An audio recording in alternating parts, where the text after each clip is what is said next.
What's up, everyone? Hope everyone's doing okay. Well, we're going to have a discussion on colorism. It's a must needed conversation. Colorism is when you discriminate against someone's skin complexion within your race. Now, we all know we have colorism within our race. It goes on in the Latino community, the Asian community. And colorism stems from a combination of slavery, colonialism, and how it all began in the African American community and all of Black diaspora. What's up, Jess? How are you doing? So, anyways, we had, as you can see, slavery and massa caused division between other Blacks.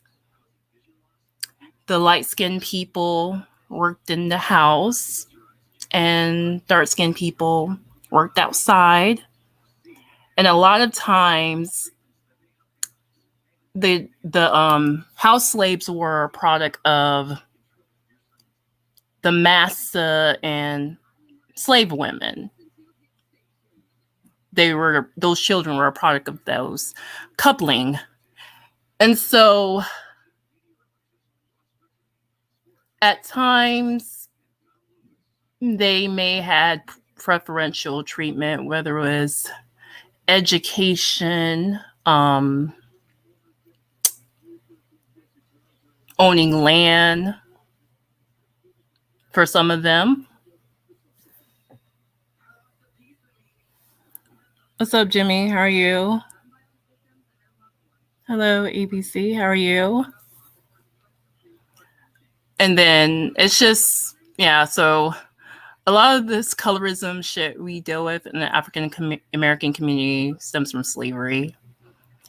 And we need to get rid of that mentality because we should not judge each other based off skin complexion at all. It's ridiculous. It's a distraction from bigger issues. And that all started because they wanted to cause division within the Black race. What's up, Darren? How are you? And it's like, we should be way ahead from that bullshit. It's ignorant. And even back in the days, like they had this test called the brown paper test, which means if you were darker than the brown test, you couldn't enter into certain social events like churches, sororities. They used to do this shit back in the days. Hey, Ron. Yeah, that goes on the Asian community as well. And it's just like very fucked up.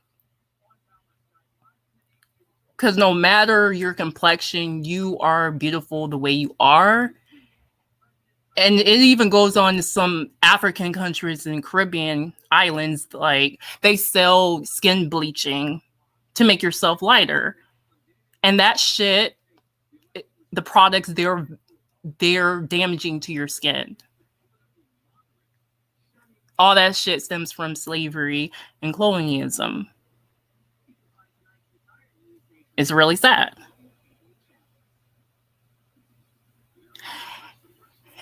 And this goes on in the Latino community.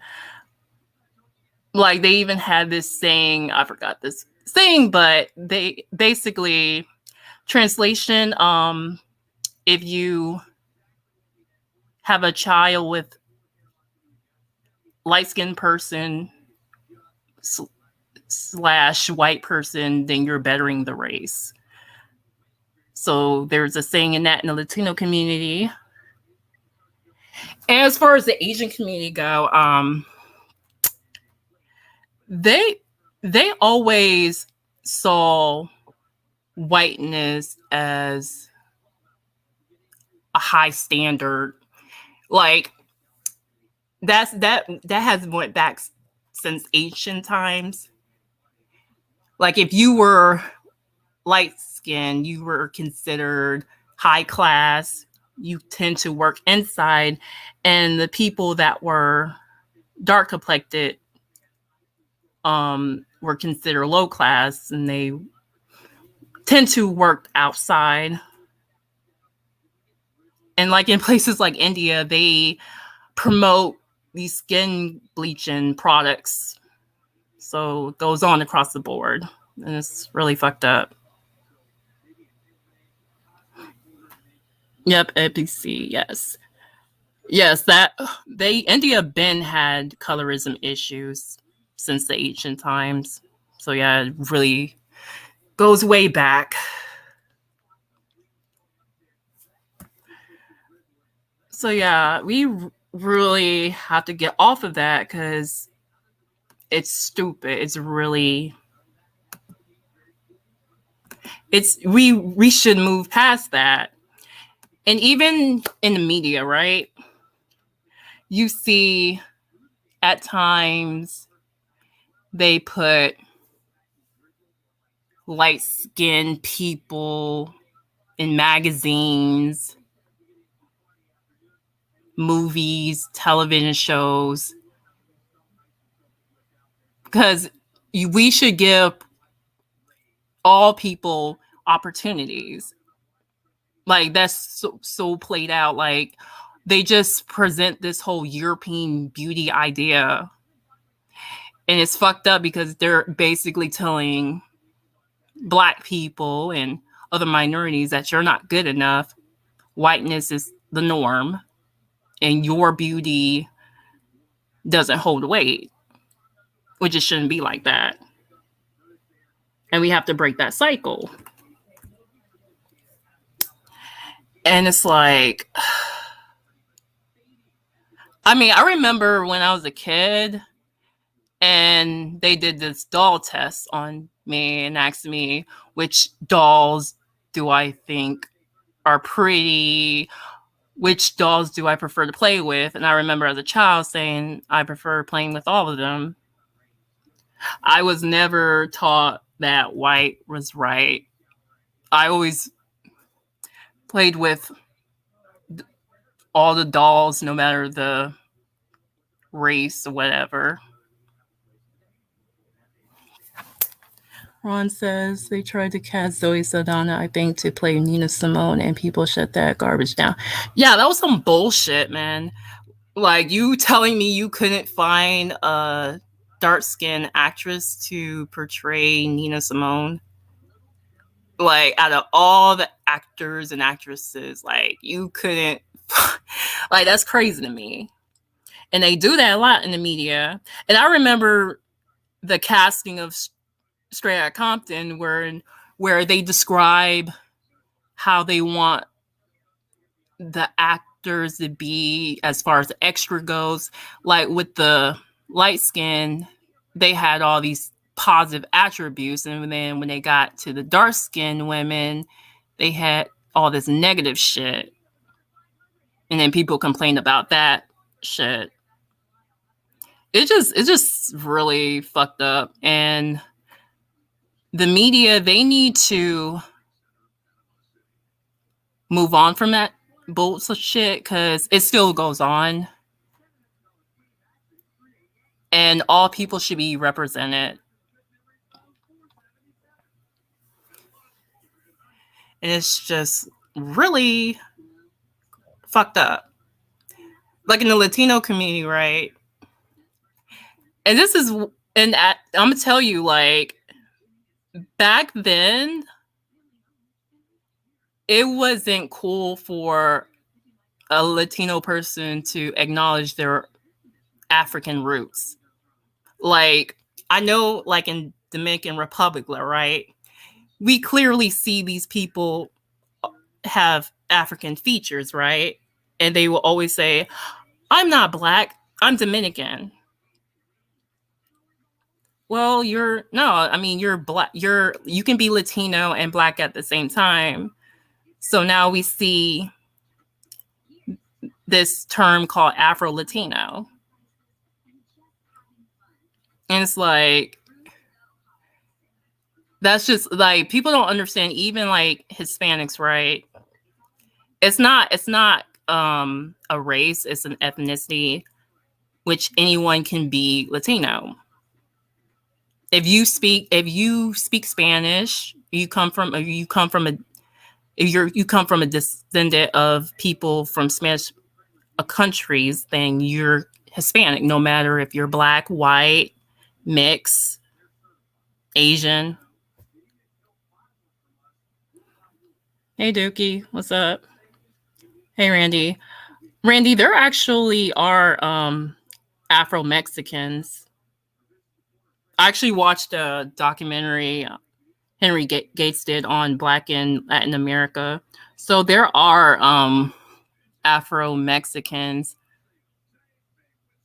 Like, for the longest, they hid these Black people in Mexico, and not too long ago, they started acknowledging some of them.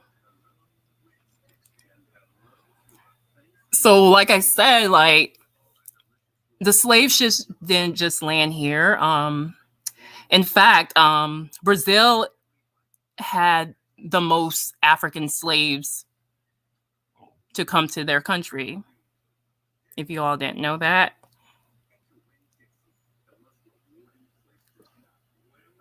Exactly, Jimmy. So sometimes, like, people get shocked when they find out certain Black actors play African American roles, right? And then when they're not playing these roles, they find out, oh, I didn't know they were Latino. Oh, that's that's because it's the media's fault, because they present certain groups of people as Latino. They don't show a variety of Latinos. There are Black Latinos, like Laz Alonso, for instance. He's Cuban, and he mainly played African American roles, but in real life, he's Cuban. Even the guy who played Big Worm in Friday is Cuban as well.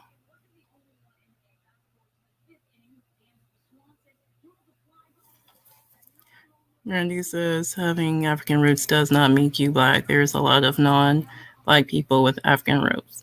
Well, Randy, there are all types of people that are Mexicans. Like I said, being Mexican is a nationality, it's not a race. You can be indigenous and be Mexican. You can be white and be Mexican. You can be Afro Black and be Mexican. So yeah. SBC says that's confusing. Latinos, Chicanos, Hispanics, Afro-Latino, these terms confuse more than they distinguish. I mean, it's not really like confusing. Like, I can tell you the difference. Like, Chicanos, it just means, Mexicans in this country. It's just another term for Mexicans who live in this country. So some of them may refer to themselves as Chicanos. And Hispanics, that's just mean you speak Spanish, like you or your family came from a Spanish-speaking country. That would make you Hispanic. Now, there is a difference between Latino. Now, Latinos, they include Brazilians. They speak Portuguese. So any language, if you all don't know this, like in the Latin languages, right? French comes from the Latin language, Portuguese, Spanish, Romanian, that's considered from the Latin language, and Italian as well. So technically, Haitians can be Latino since their language is French, but they're not Hispanic. That term Hispanic is specifically for people who speak Spanish. Now, Cardi B, she's considered Afro-Latino. She's Dominican and Trinidadian. So just remember, Latino and Hispanics, it's not a race, it's an ethnicity. Anyone can be Latino and Hispanic if you come from a country or a descendant of a country where y'all speak Spanish and all that. Yeah, and it's just like, we just need to break that cycle, because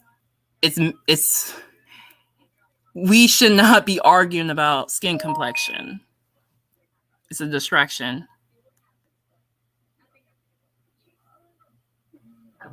Randy says, I'm not joining no one panel in this sector. Again, I'm about to blow up in comedy. I had my first interview with the Laugh Factory online last night. My show next week. I can't come up. Okay. Congrats. SPC says, can Italians be considered Latino? They could, but there hasn't been any colonization from Italians in America. So if there was, yeah, they would be considered Latino, because like I said, any language that comes from Latin, whether it's Spanish, Portuguese, French, Italian, and Romanian, that's part of the Latin languages. So technically they could be considered Latino. But since there hasn't been any Italians who colonize any countries in the Americas, then unfortunately, no. But they did, yeah, they would be considered Latino. And Haitians are considered Latinos. They're not considered only because they're not considered Hispanics, though. Because like I said, Hispanic is a term for people who come from Spanish-speaking countries. Latinos is, includes Portuguese and French, and Haitians speak French Creole.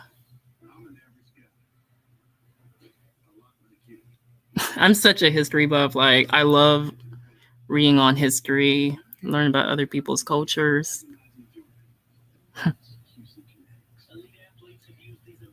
Yeah, that's all. Colonization aspect. I forgot. Good answer. Yeah. And the reason why Dominicans are so ashamed of their African roots, because they're really like anti-Haitian.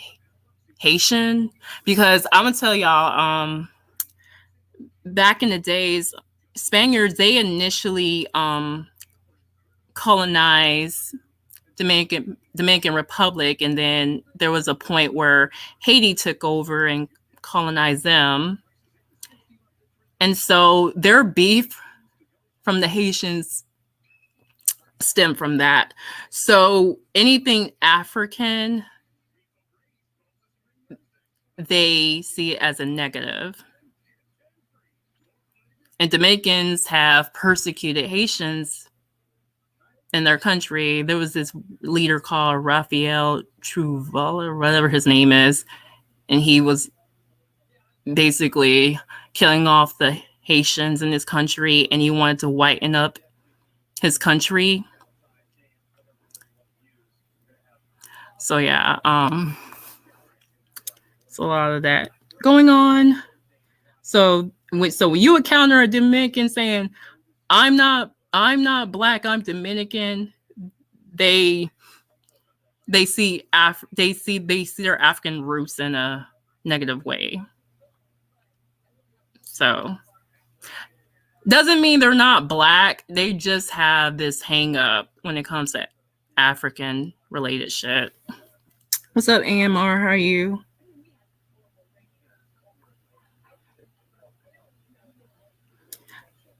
Randy, you do realize there are black people that are Latinos, right? And Hispanic.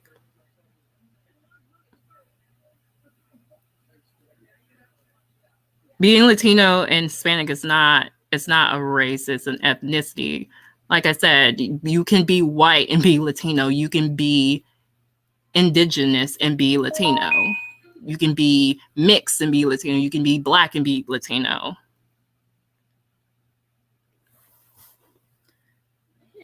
SPC says he did the unthinkable and won. Yeah, they were the first they were the first black country to get rid of the French. And they were independent in 1804. And of course, the French put them in debt. And they had to pay all this money to the French. And of course, the USA occupied that country. And that's one of the reasons why Haiti to this day is considered the poorest country in the Western Hemisphere. Because of what these other countries did. Basically bankrupt them, which was fucked up. And what they did was successful. And the slave masters in the Americas, they were worried about a revolt like that. And they were scared like something like that was going to happen in the United States, and they didn't want anyone getting ideas, because that was considered a success story. So yeah.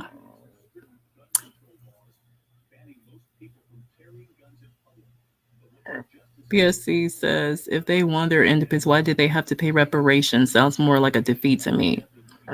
It's not a defeat in the sense that they got rid of the French. That's considered like successful. I mean, they were the first black country to do it.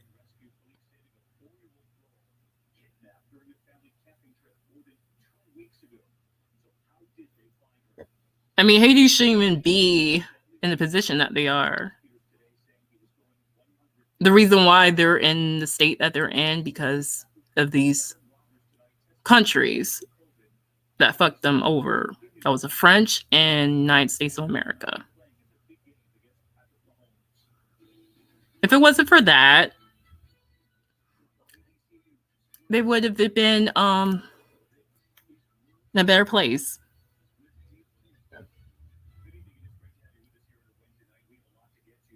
I mean, but like I said, I give them their props for being able to do that. I mean,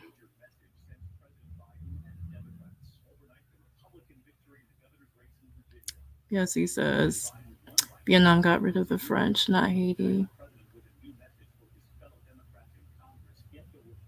And Haiti got rid of the French as well. But in the end, they had to pay them reparations.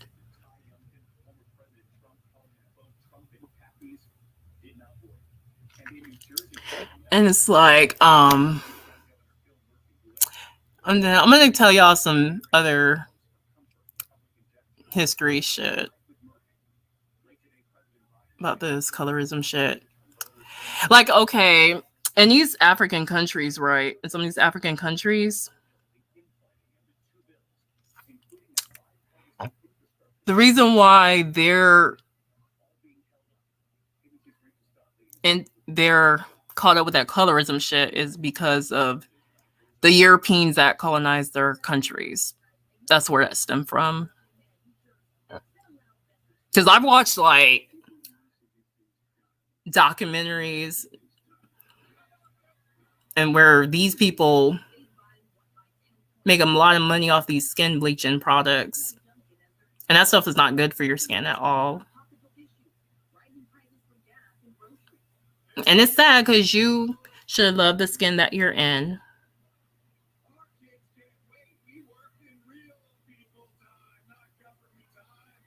Yes, he says if the French or Americans told the Vietnamese to pay reparations, they would tell them to come and get it.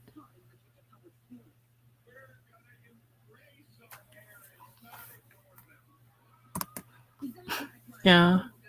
And Randy says Haiti fought off the slave trade. I heard that was dope. No, they were considered the first black country to get rid of the French.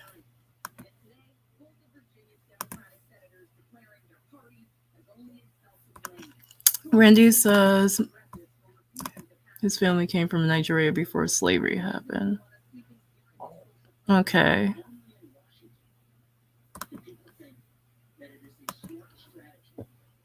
But yeah, if anyone want to come up and discuss this whole colorism topic, I'll be happy to get your all's take on it. But yeah, like in the media, they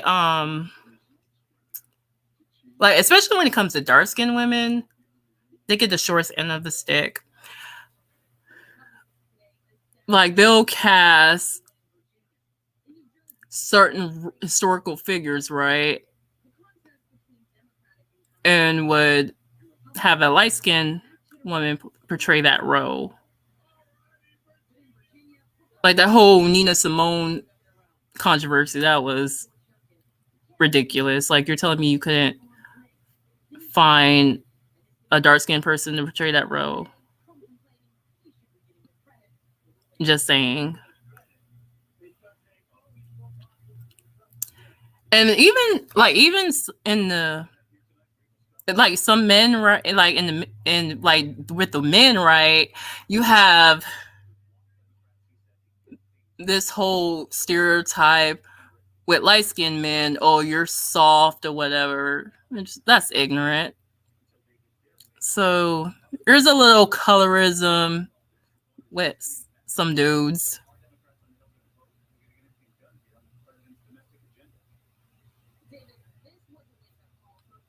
But that's another one of those stereotypes.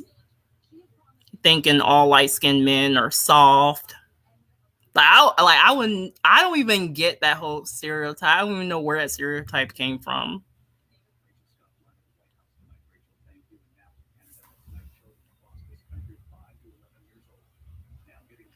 As we see that the older generation is still heavy on colorism, television and magazines don't help either.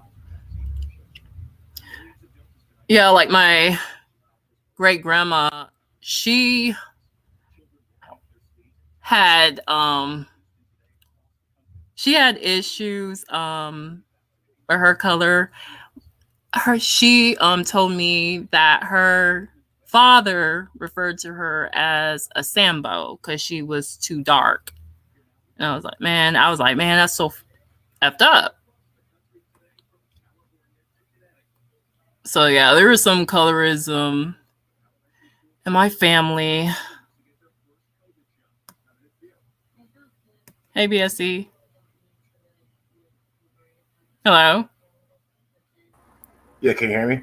Yeah, I can hear you. Yeah, I just want to clarify my comment on the Haitians, if that's okay. Yeah, okay.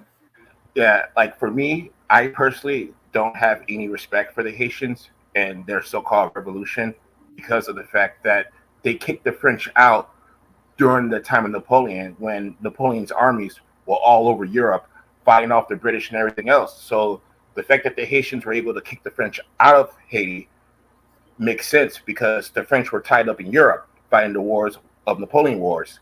So the Haitians made a deal with the devil because they kicked the French out, but they knew that after the Napoleonic Wars and everything, the French or whoever will come back. So they made that deal, that financial deal, which to me is complete cowardice compared to the Vietnamese who kicked the French out and the French never came back. And if the French or the Americans even dared ask the Vietnamese for any kind of reparations, the Vietnamese would tell them, come and get it.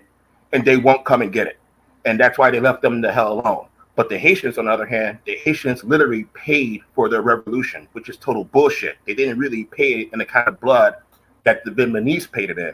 So for blacks to give them, the Haitians, any kind of props of kicking out the French is pure bullshit. They were scared of the French. That's why they paid them off. If they weren't scared of the French, they would have told the French to come and get it. They didn't. Yeah. Yeah, I mean, it's unfortunate because Haiti should be in a better position that they are. And it's the reason why they're considered the poorest country in the Western Hemisphere.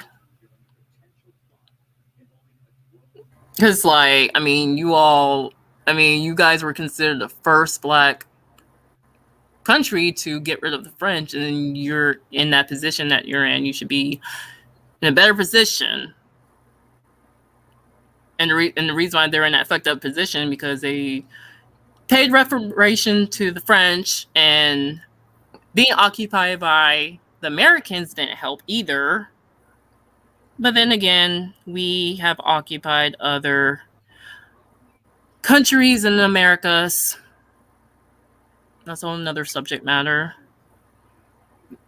Yeah, I just wanted to clarify that point that I was making because I didn't want to come off as anything, but my whole thing was that when it comes to like fighting like white supremacy, you got to go in all the way. And if you don't go in all the way, you lose.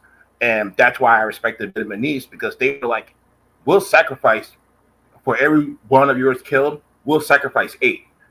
And that's what I respect about the Vietnamese, because they were willing to sacrifice damn near the entire population to kick out the French and the Americans and the British and the Japanese. While the Haitians were kind of like, we'll pay you guys just to not fuck with us anymore. And by doing that, they fucked themselves in the end. They would have been better off having a population wiped out by the French and the Americans than acquiesce into their bullshit. And Haiti is a perfect example of why blacks need to understand white supremacy and not try to work with it. Because when you work with it, that's the fucking result. It's fucking Haiti. Yeah, and like even like the only countries in Africa that wasn't entirely colonized is pretty much Ethiopia. I mean, they got the Italians out of their shit. Like they fought, and no one has colonized them since or attempted to. And Liberia. So it was those two countries that wasn't entirely under colonization, but the rest of those countries were colonized. Yeah, I say to me, like the ones who fought successfully that are black, honestly, in my opinion, would have to be like the American blacks, like, you know, like the Seminoles and those Seminole Wars and all the Gullah Wars and these kinds of resistance movements that have happened in what I guess we call the United States. I consider those to be the most sustained, successful resistance. I mean, in fact, in my opinion, I think that the most successful resistance is the Black American resistance, because we're still here, even though everything, the laws, the bullshit, is all forced against us. We're still here. We're still surviving, and I think we are the example of the best. I guess you would say resistance or fight against white supremacy in terms of Black people. Yeah, and when the Haitian Revolution went down, the slave masters, they were fucking scared. They didn't want their slaves to get any ideas from what the Haitians did to overthrow the French. But there's been a couple of slave revolts, and there were times, I mean, they got caught and they executed the slaves that attempted to have a slave revolt. We seen that with Nat Hunter. I mean, yeah, isn't that Hunter? Nat Turner, whatever. Yeah, it's Nat Turner. Yeah, Nat Turner. And he got his inspiration from the Bible and inspired him to have a slave revolt.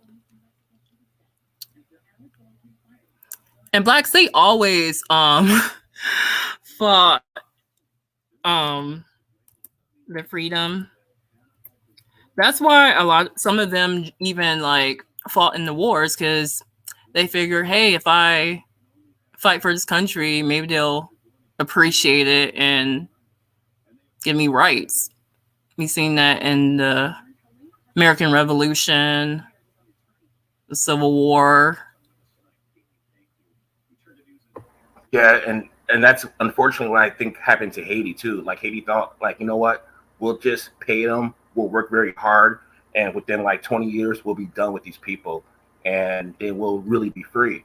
Unfortunately, you make a deal with the devil, it's a deal with the devil. I mean, there's no way around that.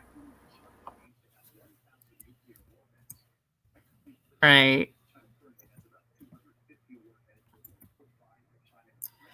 And it's like we've and that's another thing. Like that's why I got annoyed with that statement Kanye West said. He said being a slave was a choice. How can you say that like when slaves have actually fought in some capacity, whether it was secretly getting education, trying to find escape route. I mean, have he not heard of the Underground Railroad? Yeah, I think it's just more cooning because it's safe to talk shit about blacks like that. For example, you can say that the Holocaust, it was a choice. Like the Jews, they chose to go to the camps. The Nazis really didn't force them to go to the camps. They could have resisted. But you see, if you make that argument, you're going to be called an anti-Semite, and your child's going to be gone, and your career's going to be fucking gone because the Jews got that kind of protection. But even though you can make that argument that the Jews made a choice to be Holocaust, you wouldn't make that argument because you know how dangerous it is. Yet Kanye West can make the argument of blacks choosing their Holocaust, that being slavery, and it's okay, and we can have an intellectual discussion about it, even though we know how disgusting it sounds. Because it's disgusting to say that the Jews chose the Holocaust, even though we can say that they did. But yet he's going to say that blacks chose slavery, which, okay, yeah, they did, but, you know, so what? I mean, you're not saying anything that's even intellectual in terms of Kanye West, but he can say it because it's safe, because he's talking about black people. But if you're talking about Jews making the same argument, oh shit, hold on for a second. Well, his ex-wife was Kim Kardashian, right? But I mean, her people experienced the Armenian genocide. So by that logic, does he think the Armenians getting killed off, did he consider that a choice? I mean, that's Facts. You would never dare say that shit, but for some reason he wanted to say, oh, slavery was a choice for African Americans. When that, I mean, we've always fought. It's just a lack of humanity. I mean, honestly, that's honestly how do I see it? It's just a lack of humanity. Yeah, because I have to call bullshit like when people say, oh, slavery was a choice. No, blacks have always fought for their freedom, whether it was joining the war, secretly getting the education. I mean, blacks have done things as a protest for their freedom in some capacity. Yeah. I mean, when you break it down, what Kanye said, if you apply it to other people who've been through their own Holocaust and tragedies, you realize how ridiculous it sounds. But yet again, in this system that we're in, you can talk shit like that about blacks and it's cool because, well, you know, who's going to say something? I mean, who's going to be shocked by it? You know, no one's shocked by it. But if I ran around saying, you know, well, the Jews did choose the Holocaust because from 1933, when the Nazis got in power, up until 1939, before the start of the World War, they had all the choices in the world to leave. They could have left in 34, 35, 36, 37, 38, and even 39. But they chose not to leave. They stayed. I can make the argument, of course, but I wouldn't make that argument because I realize how disgusting it is and how inhumane it is to say that people choose something that's forced on them by the state. That's insane. Yeah.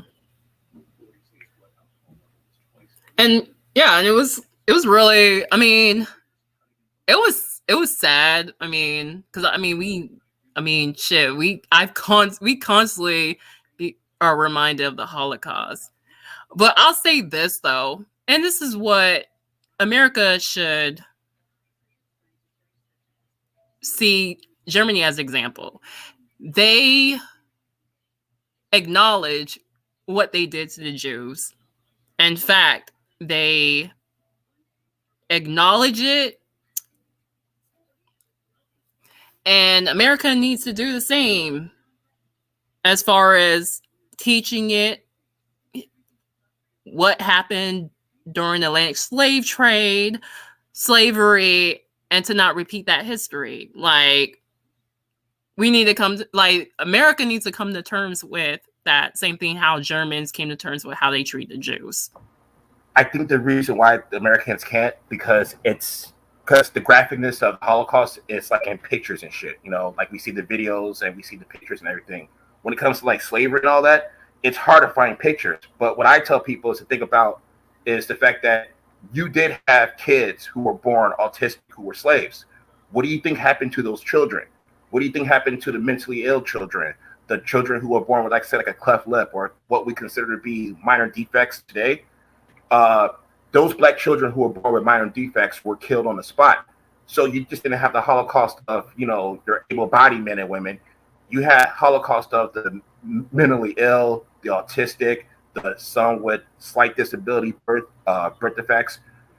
You know, these are the real images that people should have when they think about the slave trade, because these people were not nice to a defective black person. If you didn't look the part, if you weren't built perfectly, you were dead.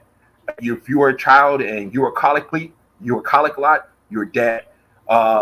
You know, it was death. That was the only option you had as a slave. Either you were perfect as the specimen to be a slave and work the field, or you die. They don't have a daycare for fucking slaves who are autistic or anything like that. So, you know, when I tell people is to think of the Holocaust when it comes to the slave trade in those contexts. Yeah. Even like, you know, in this country, it's so fucked up, like how they try to erase our entire history, our culture, our traditions. Like when they first brought our ancestors here, what's the first thing they do? Cut the women's hair off so they wouldn't have a trace of their tribal tradition. Like that's another thing. Like black women's hair was considered a status. It told you where you came from, your marital status. And when they came to this country, they shaved their heads off, hair or whatever.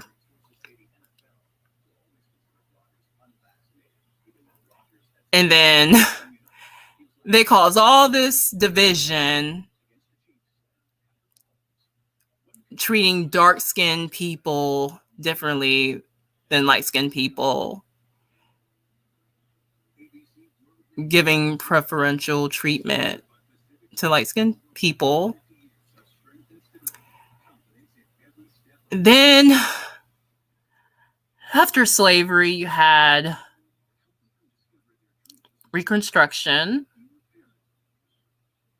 There was a time period where blacks were in the political office. There was a couple of blacks in it. And then after Reconstruction was over, they had Jim Crow. And this shit's not that far gone. It's not that far ago. And you hear like white people say, "Oh, I wasn't around during that time." Well, I mean, you're you're still benefiting off of your race. I mean, whether you believe that or not. I mean, it is what it is. You have privilege. You have white privilege. You're benefiting off the backs of blacks. Yeah, I mean, and I agree. I like the way I see it. It's like deferred. It's like deferred intelligence in a way. Kind of like you think about like Jim Crow and all that. You think about all the blacks that were denied entry into universities, blacks who were denied entry into medical schools, blacks who were denied entry into dental schools. only because they were black, not because they were academically inferior, but because they were black, they had a quota like, hey, we can't take you, you're black.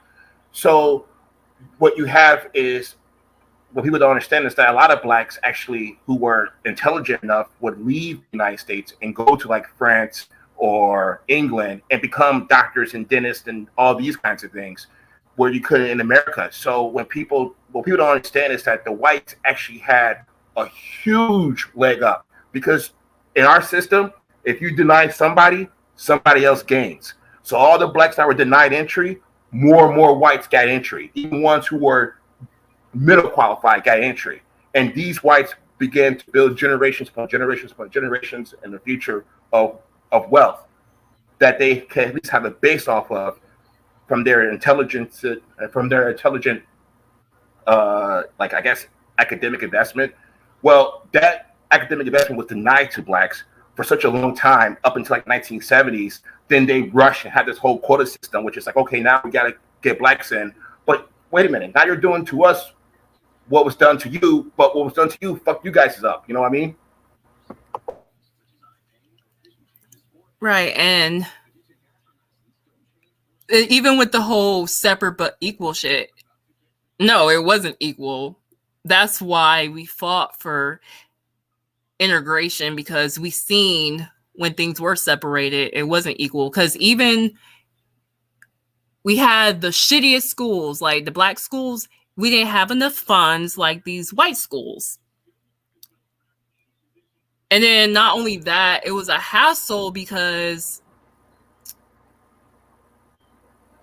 black kids had to go to school out of their district, like, because of they were black. And that's how that whole Brown versus education happened. The school she was in was inferior, and so integration had to happen. And even when we try to do our own thing, the whites would get jealous and burn our shit to the ground. We saw that with Black Wall Street and other successful black towns. Yeah. There was also one in, I think, Wilmington, North Carolina, I think. Yeah, and you had Rosewood, Florida. See, my thing is that those kind of areas, the first thing you should be invested in is gun shops, and be willing to die for what you have. I mean, if there's one thing about the whites that I can respect, it's that they're willing to die for what they have in a way. But we kind of like get comfortable with it, and we get comfortable with our surroundings and shit. And that's very dangerous because, you know, in a case of like Black Wall Street, yeah, they were successful, but they were surrounded by like white neighborhoods all over the place. They were encircled by white neighborhoods. So you got to think in a military tactic way if you're like Black Wall Street, and they definitely weren't comfortable with that. And that's kind of weird to me. Yeah, and then like a lot of times when you heard all these stories like, oh, them black lynching blacks over looking at a white woman, a lot of times it was because it was a ploy to, it was a way to justify blacks being successful, and so they lynched black men and families. And how even some of those relationships were like consensual. But back then, a black guy couldn't freely be with a white woman back then. Yeah, it was definitely one of those dangerous things, especially like I say, in the United States. If you're a black guy who wanted white girls, you have to go to Europe. You had to go to like England or France or something like that to get a white girl and be like safe in public and stuff. Well, somewhat safe. You still got shit in Europe too, but nothing compared to the United States. Yeah, like this boxer, this heavyweight boxer from back in the days named Jack Johnson. He was notorious for being with all these white women, and the white men were pissed. And he had a different white girl every week. Yeah. You get like white hookers. He'll have a white hooker every week, a different one. Man. But that's like the first coon hero right there is Jack Johnson. That dude, all he got was just white girls. What? You know what? I don't even blame him for that. I think that shit's fucking hilarious. The fact that he was just so public with it too. He had a white girl sitting in front of his center. Did you hear about the story about his last fight that he lost? He had a white girl in the center. I mean, he had a white girl up front, and they brought this one big, huge white guy to fight this Jack Johnson. The white guy was beating him. Yeah. And he went to his girlfriend. He's like in between rounds, he's like, I think it's best that you leave right now, because he knew he was going to lose. And if he lost, they probably would have killed that white girl or something. So she like left before he lost. And he got his ass kicked by the white guy.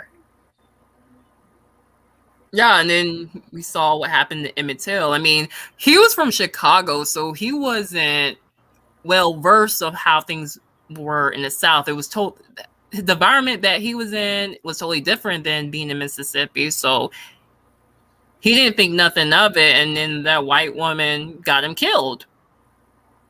Right. Because he looked at her, whistled at her, or whatever. Yeah, that's fucking nuts. When you just think about it, just in the context, you know, how evil someone would have to be just to even do that. It's just crazy how people get. I can't fathom it. I honestly can't. Like, if I were like a white person, like, I would be so against that because it's so inhuman. But it's just part of their culture in the way that they just get along and get along. You know, it's like I say, just because a white girl fucks a black dude doesn't mean shit when she can go to jury duty and vote guilty right along with the other white folks, you know, and then go back home that same day and still take some more black dick. Right. And even like back then, like, times were really fucked up. Like, if a white person was beside you, you had to walk away from them. You can't even look a white person in their eye. Like, and then even like the public transportation in the South, like, you have to leave your seat if a white person is there. Like, you imagine being told you can't sit here. You have to be in the back of the bus. You have to give up your seat to a white person. It's insane. Yeah. That's why, like, when you read about like the history of like the Nazis, for example, all their laws they had like towards the Jews, because they had the same exact laws towards the Jews. The Jews had around the back of the bus and all this crazy shit. They got all that from the United States. Like, that's what people don't understand. All the laws that the Nazis passed against the Jews in terms of like social interactions and stuff, they borrow from the United States and just change the language from Negro to Jew. And that's how they were able to implement all those laws in Nazi Germany. Yeah, and Hitler, he even said he was like what he'd done. He was inspired by what was going on in our country. Yep. And took inspiration from that. Yep. In fact, he was actually jealous of the fact that the American race laws were so strict, because he felt that it was unfair that the Americans were having no restrictions of immigrants coming from like Northern Europe and the west of Europe, while they were putting quotas on Eastern Europeans. They were banning Asians, and they were doing all these things to keep the white hygiene, I guess, clean, according to them. And Hitler was really upset by that because he felt that the Germans were losing their best of the best to America, which they were in a way, but that's why he was also upset about it, because he's like, hey, you're taking all of our good whites. All of our best whites are going to the United States, the farmers, the inventors, you know, the independent thinkers, so to speak, and those kinds. Right. What's your take on colorism? I don't know. I think that it's just, I think we shouldn't even have to focus on it. I think that people who, like, I always see colorism both ways, with the dark skin and light skin blacks, but it's the light skin blacks that confuse me. And I'm a light skin black too, but light skin blacks confuse me because they'll be like, yeah, we're light skin, woo. And then I'll be like, yeah, team white supremacy, yeah. And then they're like, what? I'd be like, well, you're team light skin. And this is no shot at anybody, but I'm just saying that when you go to a white person, that's light skin to me. A white person is light skin. Anything other than that, you're just a fucking nigger. And I say that because that's what they think. So when people come and try to express their skin tones, like, oh, I'm this, I'm that. No, you're not. You're black. That's it. Accept that or don't accept it, but don't try to reason the fact that you're something better or something whatever. You know, at the end of the day, until we're in a different system, you are what you are, no matter how light you are, unless you're passing.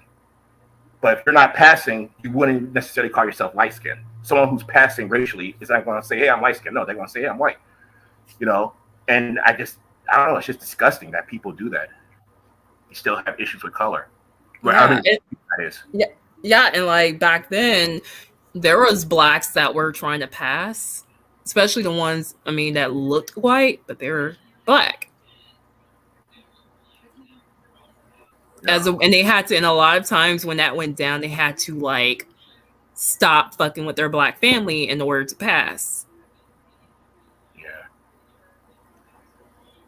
You know, and those kind of folks, I can't even blame them because they're in a catch-22. They can't really stay in the black community because then they're ostracized by like black folks, and then, you know, so they kind of almost have to go to like the white side, you know. But the worst part, I mean, to me, those sometimes are like the worst white black people, because those kind of passing folks, they're like 10 times harder with their racism. They gotta like double down on their racism, you know. They gotta like act the part even harder because, you know, they know they're passing. They can't have any signs of any kind of sensitive feelings towards blacks at all. Right. And let's see, this person named J Doe said, I only find light-skinned women attractive. Does that make me a bad person? Real question. You can have your preference, but I mean, as long as you're not subscribing to, oh, this person's better because of their skin complexion, then that's okay. But like, it's problematic if you have this mindset like, oh, this person's superior based off of skin complexion, because no one is superior. Like, we're all human beings at the end of the day. And you being a certain complexion doesn't make you better than the next person. I think it's insane, honestly. I mean, yeah, it's crazy. Like, I don't get caught up in that. Like, who cares about skin complexion? Shouldn't even matter.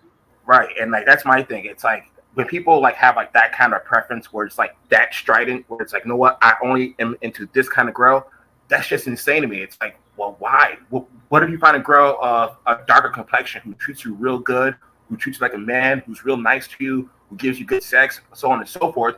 You're just going to throw that away because she's not light-skinned, but every light-skinned girl you run into is a piece of shit, you know? And yet these dudes will actually justify that shit. It's like, well, it's what I like, it's my preference. It's like, dude, there's like so many different, like, I don't know, it's just insane to me. Like, there's some people, well, I don't know. It's just weird that people have that mindset that I only have a preference for this specific type.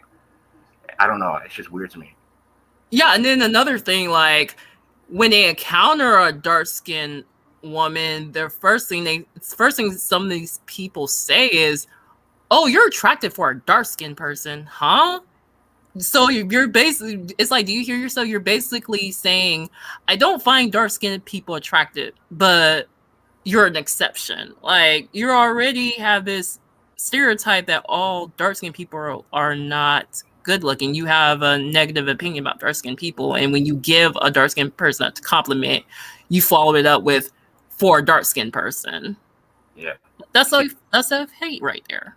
Yeah, and that's why I honestly always stay away from that shit, because when you live worldly, you dated different races of people, different kinds of people. The one thing for me I realize is that women of all races and all colors are fucking crazy. There's not one race of woman that you can say this race of woman is like the non-crazy woman. No, they're all crazy. I mean, I'm just saying that as a guy who's just dated different races of women, you know. And I think as you get older and you get through that experience, it's so hard to even have a preference. Like, the older I get, the less I have a preference in terms of physical preferences, because it's like, why bother? Why bother having a preference for this specific type when I'm meeting a bunch of just, you know, trash, you know? Right. Okay, J Doe says, it's something in my brain. I can't help it. I wish I can change it. For some strange reason, I see dark-skinned people as being less attractive. Okay. Can I ask you this? What who taught you like being dark is considered less attractive? Like, did you get it from your family or the media? Like, Well, I have a question that I can also ask. What genre of porn do you watch? Like, not genre, I mean, like, what race of people do you watch your porn mainly? Like, do you mainly watch, like, black females, white females? Like, that's what I would like to know, because I know a lot of guys who have, like, a preference for, like a lot of black guys who have a preference for white girls. They usually only watch, like, white porn. B Money says, let that man have his preference. I'm not saying a person can't have their preference. There's a difference between having your preference and having a negative opinion about certain groups of people. Like, I'm not like, for instance, I'm not gonna say, oh, like, it's one thing to say, oh, I find light-skinned people attractive, and it's another to say, well, I think they're more attractive and dark-skinned people are less attractive. I mean, that's very problematic, because it's like, beauty is an eye of beholder, and you can find beauty in all races. It's almost like saying, like,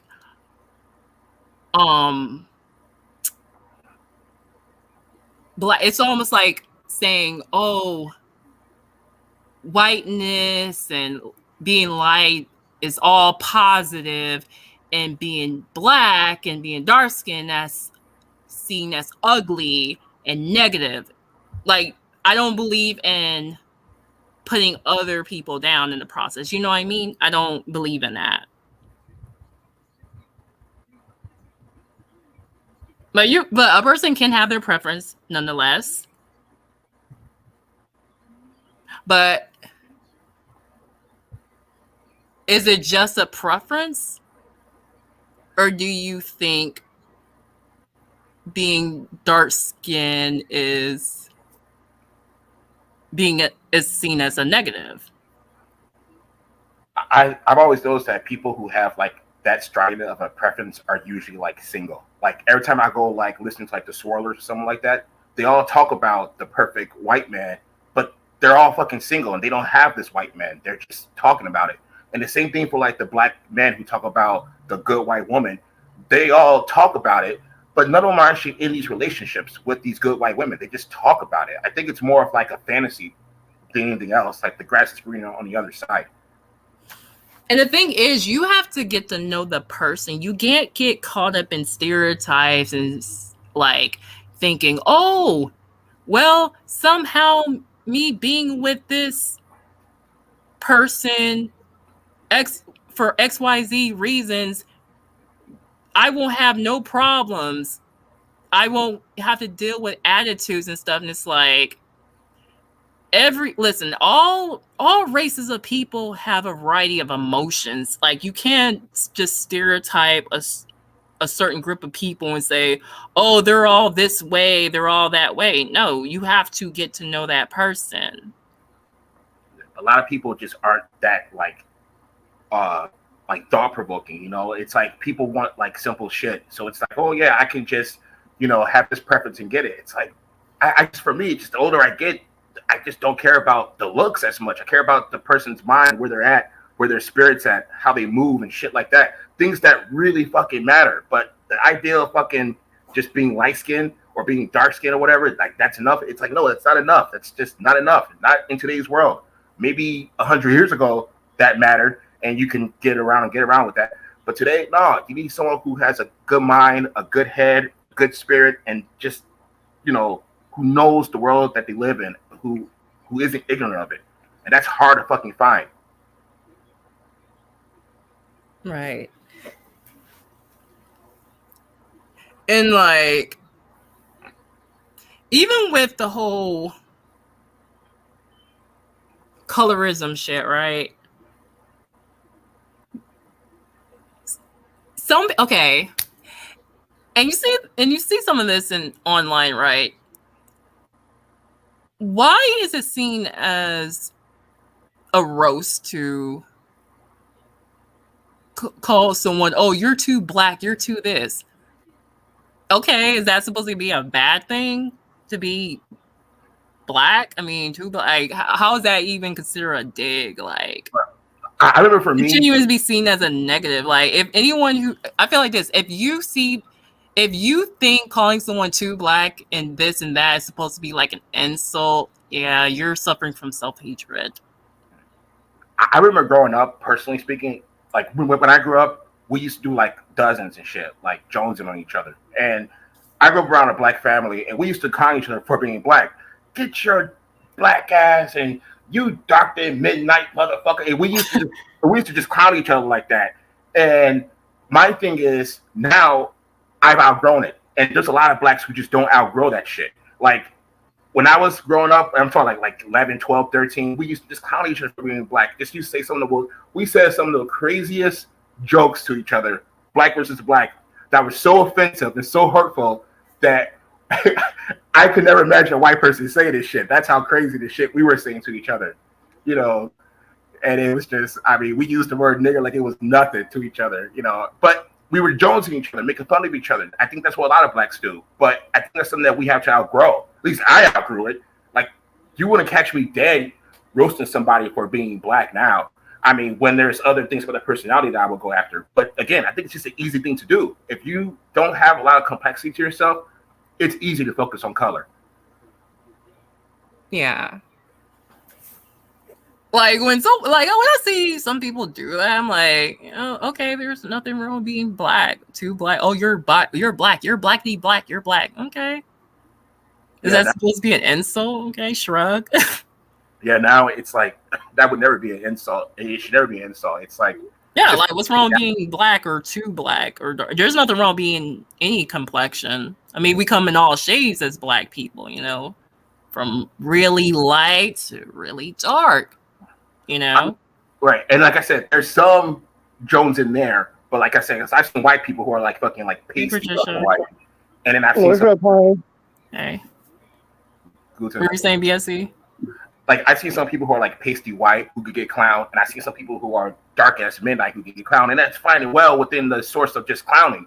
But when what happens is that some people actually mean that shit. Like, oh no, you're just a dark skinned motherfucker. That means you ain't shit. It's like, what?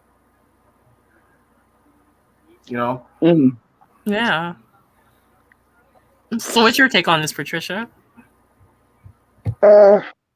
Excuse me, colorism. I'm glad I caught you on this one. I just think it's so stupid. I think it was a plan, like slavery, and it's just carried out through generations and generations. And you know what's crazy is I am, like, as most people know, I am the light one in my family. Both of you've seen pictures of my parents. You know, they're very dark complexion. So are my siblings. Most of my aunts and everything are. And I never saw color growing up. You know, we were all the same, being a suburban black family in a dominantly white neighborhood. We were all niggers. Straight up, not nigger. And I just knew that they were calling me one too, you know. And it's as I got older, I hate to say it, but the people who gave me the most problems about my complexion were the black people. And I used to look at them like, what the hell is wrong with you? And one day I can remember young looking at myself like, yeah, I do. And my hair is kind of different. I am kind of light, you know, and that's when it just kind of came to me, but I just still couldn't understand the stupidity in that. And then black people of color, of more melanation, sometimes they're just silly to me too. Like, we used to sit around and roast each other, still do as siblings, but I have a sister who is very, you know, she's like the rest. She's very melanated, like my other siblings. And one of my brothers roasted her one time and called her every black in the book, buckwheat, or just everything. But it didn't bother, you know, They were the same. They're the same. They are the same complexion, but she got very emotional. And I was like, how can you get upset over him talking about how black you are when you guys are the same complexion? I think it's just the person sometimes and how they take it. I noticed that somebody could call me yellow heifer, yellow light-skinned bitch, but as soon as I say a dark-skinned, if I say that, they get real, I don't know, they get real edgy, or I get the stereotype that all light-skinned people think they're bad. The stereotype that I get the it's furthest from the truth. Or they say when they go to roast you, they say not all light-skinned people not all light-skinned people look good. And I'm just like, why you gotta keep bringing up my complexion? We're all black. Right. And then I hear on here people the same complexion as y'all calling you black and black motherfucker. And I'm just like, you look the same to me. You know what I found out in recent, maybe within the last 10 years?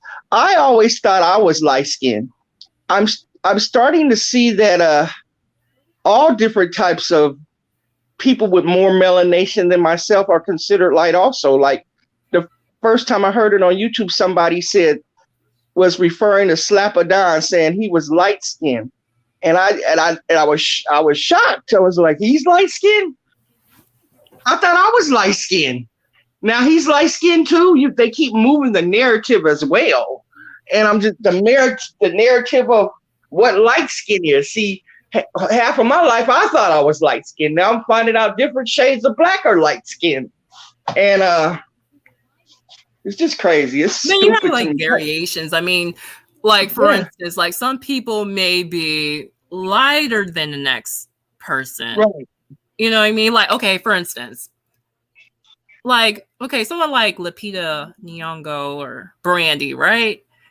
Mm-hmm. Well, they're both, brown skin. Well, Lupita, she's darker. She's dark. She's more darker than Brandy. I mean, there's variations. Mm-hmm.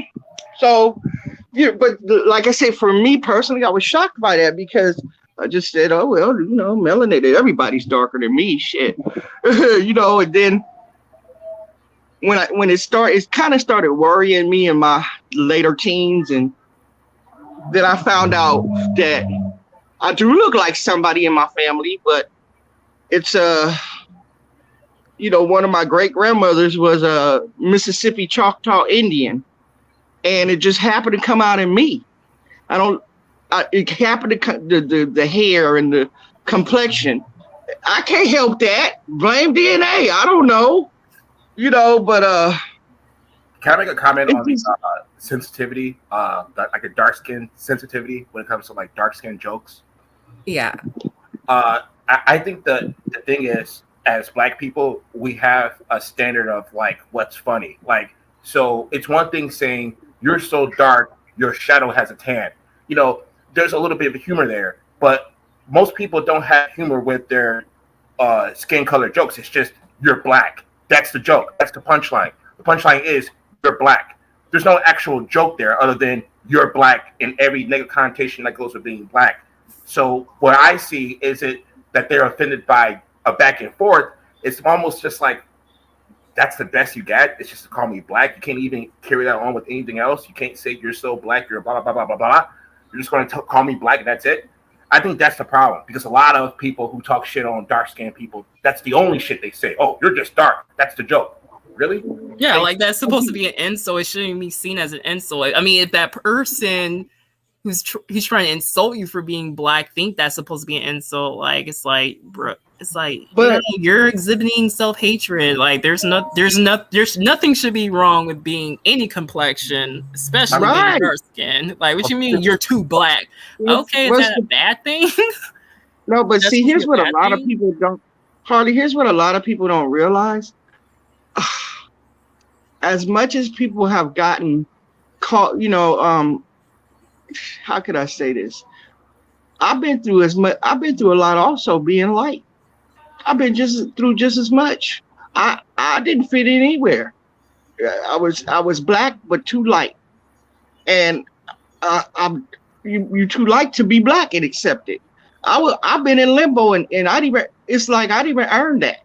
I don't have a one white parent or one Hispanic parent or one Samoan parent. I have two black parents from New Orleans, both of them. No red bone, just melanated. I don't even know what complexion. They're the same color as Tommy, and they happen to have a yellow child, a light skinned child. I call myself beige. I ain't no yellow. I'm beige. God damn it! But I've been through just as much.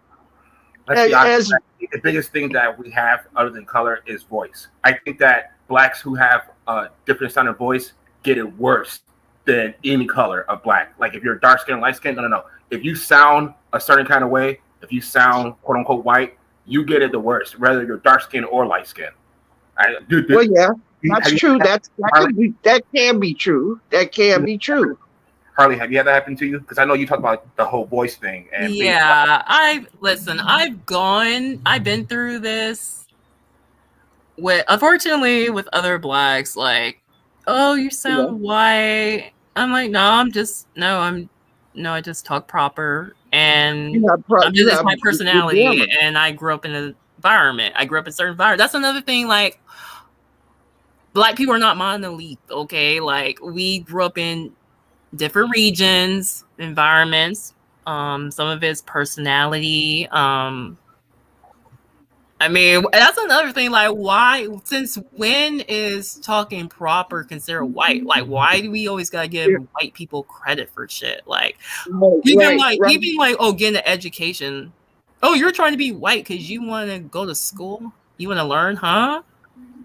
Right. And here's the thing, which is very funny. My mother, growing up, was in New Orleans under Jim Crow. It just so happened, and I'm saying under the worst type of poverty under Jim Crow, and all they had back then were black schools. It's like you went to school with all black kids, but they had teachers back then that really educated them and taught them how to speak properly. And on the phone, you would not know my mother is a black woman. My children, you would not know. They catch it all the time. You sound white. Why do you sound white? They come and tell me, and they tell me how that it bothers them. And I said, well, you tell them that just because you speak proper English and have great grammar, how do you associate that with being white? Why do you give only white people credit for having good grammar? Right. And it's worked for my daughter. My son, he's just now starting to experience it. But I don't know why they give white people all the credit for having great grammar. See, I'm versatile. When I'm in certain settings, I can get very abonical. I could go there. But in the office, I don't even sound like the same person. I know how to speak because I was taught code switching. Yeah, don't talk slang until you master the English language. I was not allowed to talk slang growing up until I mastered the English language. But it's crazy how they give all the credit to white people, and I give the credit to my mother and my father and loving English. I know for me, I sounded like this my entire life growing up, and I grew up in a rough neighborhood. But the problem I always had was with like school children, but like the gangbangers, like the OGs and shit, they would always hear me talk, and they wouldn't fuck with me. In fact, they would tell other people, "Don't get them in a gang. Go to college, go to school." Mind you, I'm like, 6, 7, 8, 9, 10 years old, 11, 12 years old. And yet that was always what the gangbangers and OGs would say. We'd all be in a group walking, and they check you, and then they hear me talk, and it's like, stay in school, man, stay in school. That's what they used to tell me. And I never understood that until I got older and why they were saying that to me, because I didn't sound like the others. But so for me, I never had a bad experience with like OGs and shit. They understood because they were older, I suppose. But it was always like the kids and shit, which was fine. I can deal with that shit. I had a fight, but I fought more because of my voice than my color, which is weird. Well, I fought for a lot. I I fought. In fact, I worked on my ebonics to fit in more. Which I was told, but I didn't listen. I worked on my more ebonical, so I was like, well, maybe if I sound like them, because here I am sounding like a little proper English girl all the time, and then this complexion. But it is disappointing to know that in school growing up, I had mostly Samoan and Hispanic and Asian friends versus my own because I was too light to fit in. I mean, them girls gave me hell. They look at me and right off be like, "Oh no, we don't like you. We don't like you." They would tell me, "You think you're better." Samoans are cool as fuck, though. I mean, Yes, Samoans they are. are the chillest people I've ever been around. I had a friend who was Samoan, and man, he was just a cool motherfucker. I mean, Yeah, I have a lot of Samoan friends growing up from being that colorism crap. The Samoans gravitated towards me. I love Samoans. Their family. I got Samoan friends that I consider family, and they're loyal and they back you up to the fullest. hell yeah, Samoans are cool as fuck. I had just a good friend who was Samoan that I do, and man, that dude was just a cool motherfucker. They're family orientated. They're some of the best people. I'm supposed to go to a Samoan function this weekend with my friends. Yep, love them. I love them because they accepted me before my own accepted me. It's crazy to say, but true. Yeah, Samoans are cool people.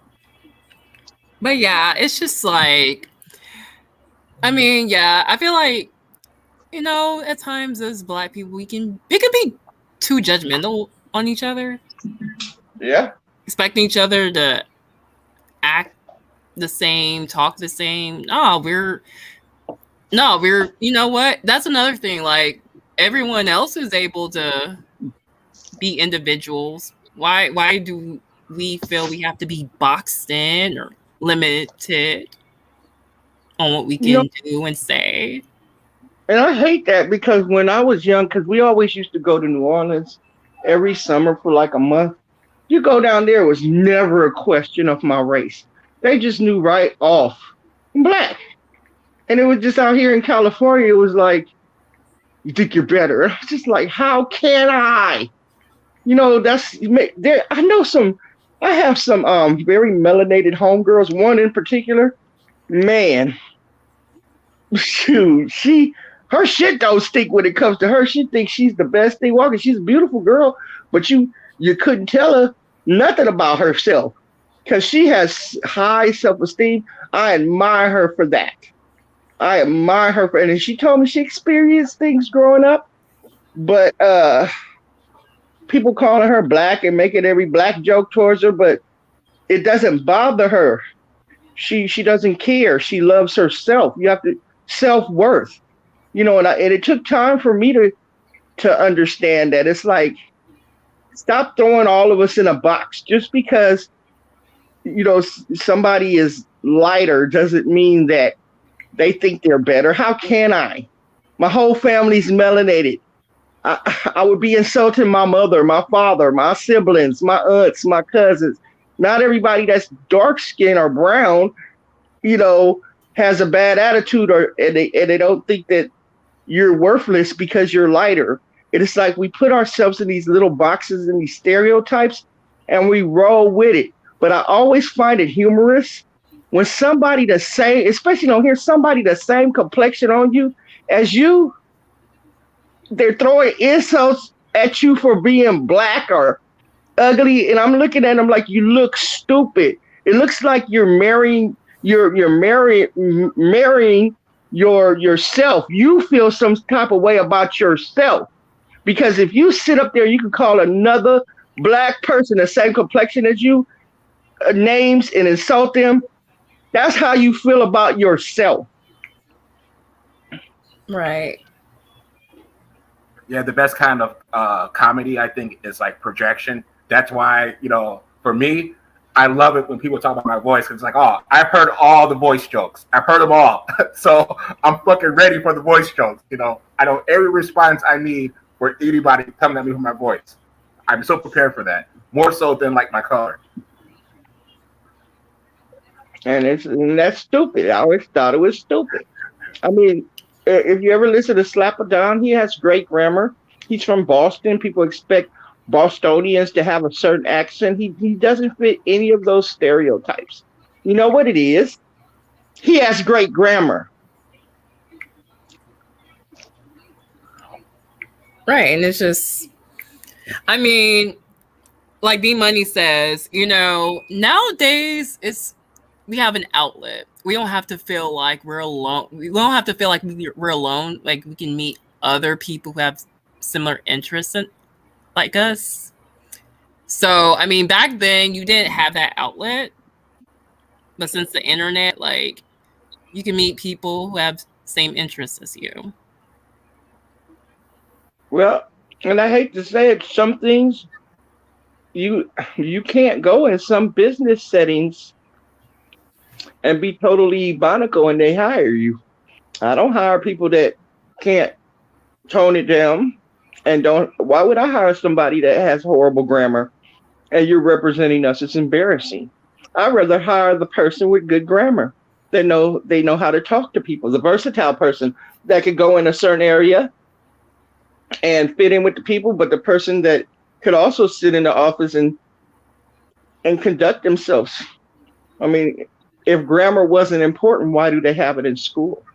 Like my thing is always like, because I've been discriminated against because of my voice, I always give people the benefit of the doubt in terms of what they can and can't do. So for me, I always try to look past their voice or whatever and try to listen to what they're saying and try to parse what they're saying with critical thinking skills to figure out if this person's making sense or if this person's a good worker. And I mean, like, I don't know. I guess for me, I'm very just hyper aware of the fact that people all sound different, even like super ebonic speaking people.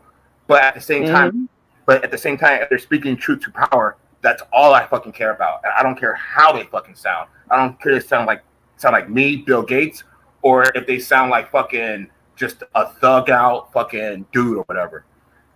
Yeah, that sounds good, but in some settings, it sounds good to us. I like to accept people for who they are and what they are. Like I always tell people, it's a joke. I say that I'm prejudiced, but I believe I'm an equally prejudiced person. Like for anybody can get it. But there are some businesses and companies and corporations that will not deal with you. They don't know how to look past that. Facts. So at the end of the day, when I'm giving people advice about starting businesses and stuff, I always ask them, what is your number one ambition for you starting this business? If they say anything other than to make money, I know they're full of shit. You're starting a business because you want to make a profit, nothing else. Profit, even if it's something good. So the same thing goes with conducting business. And no, everybody's not going to look past the ebonics. They want to hear somebody that talks proper, well-spoken, and that's what they want to deal with. So sometimes you have to leave the heart behind and just do what you have to do. Excuse me, I have a retainer on. I have 2 more hours to wear my retainer. So some words are coming out messed up. So yeah, I can't pronounce some words. But it's business, and we're not gonna lose money because of our heart and how we look at things. You have to look at the world's perspective sometimes also. Right, like when in Rome, do what the Romans do. Like yeah, you have to do what you have to do. Right, and so like for society, I know, like politically, my leanings are more say like communist, right? So someone would say, "Hey, you got communist leanings. Why are you here?" Well, it's like it doesn't matter what my leanings are. I'm here, so I have to operate within this system, this capitalist system, the best that I can, and do what I got to do. It doesn't mean that I'm being a phony or fake or anything. It just means when in Rome, do as the Romans do. And I'm in Rome, and I'm doing what I got to do. But at the same time, I know my core, and I know not to walk away.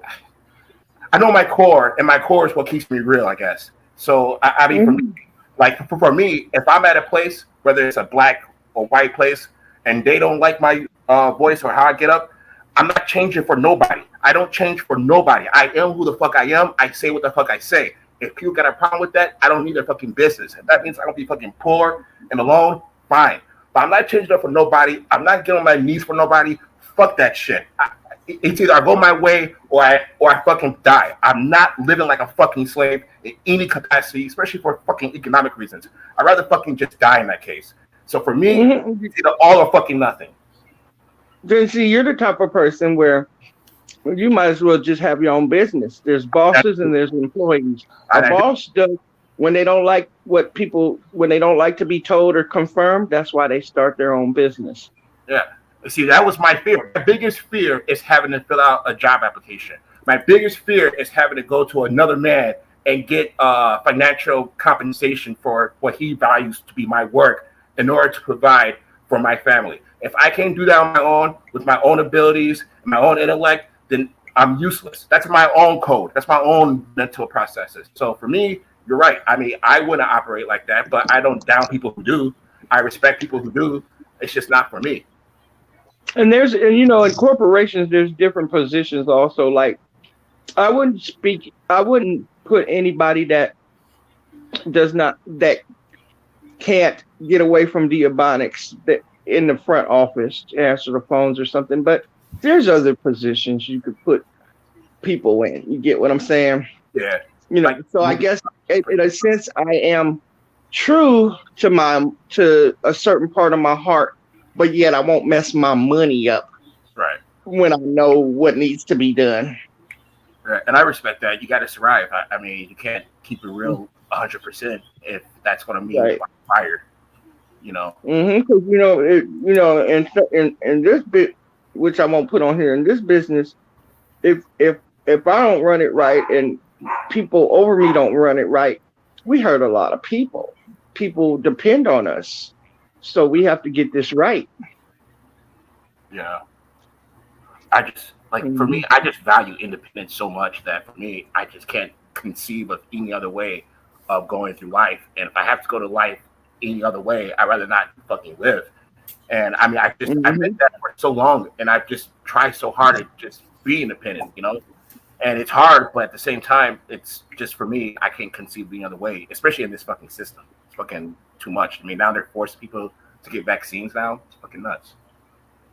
It's horrible, isn't it? It's like people like me, I had to. I didn't have a choice. And it would be nice. It would be just talking shit if I said, that I wasn't and I'll take a layoff. No. In my case, I can't. And I had to because it falls under a mandated reporter stuff. And I had to. And even with the kids, it's When in Rome. Yeah, and it's like, even with the kids, it's so messed up because my son's 11, so by next semester, they're saying if he doesn't have the shot, he can't go to school. He has to do online at home, and that's fine. I could get somebody to stay home with him during the day while he does his work or to help him. Now, here's the tricky thing with my daughter.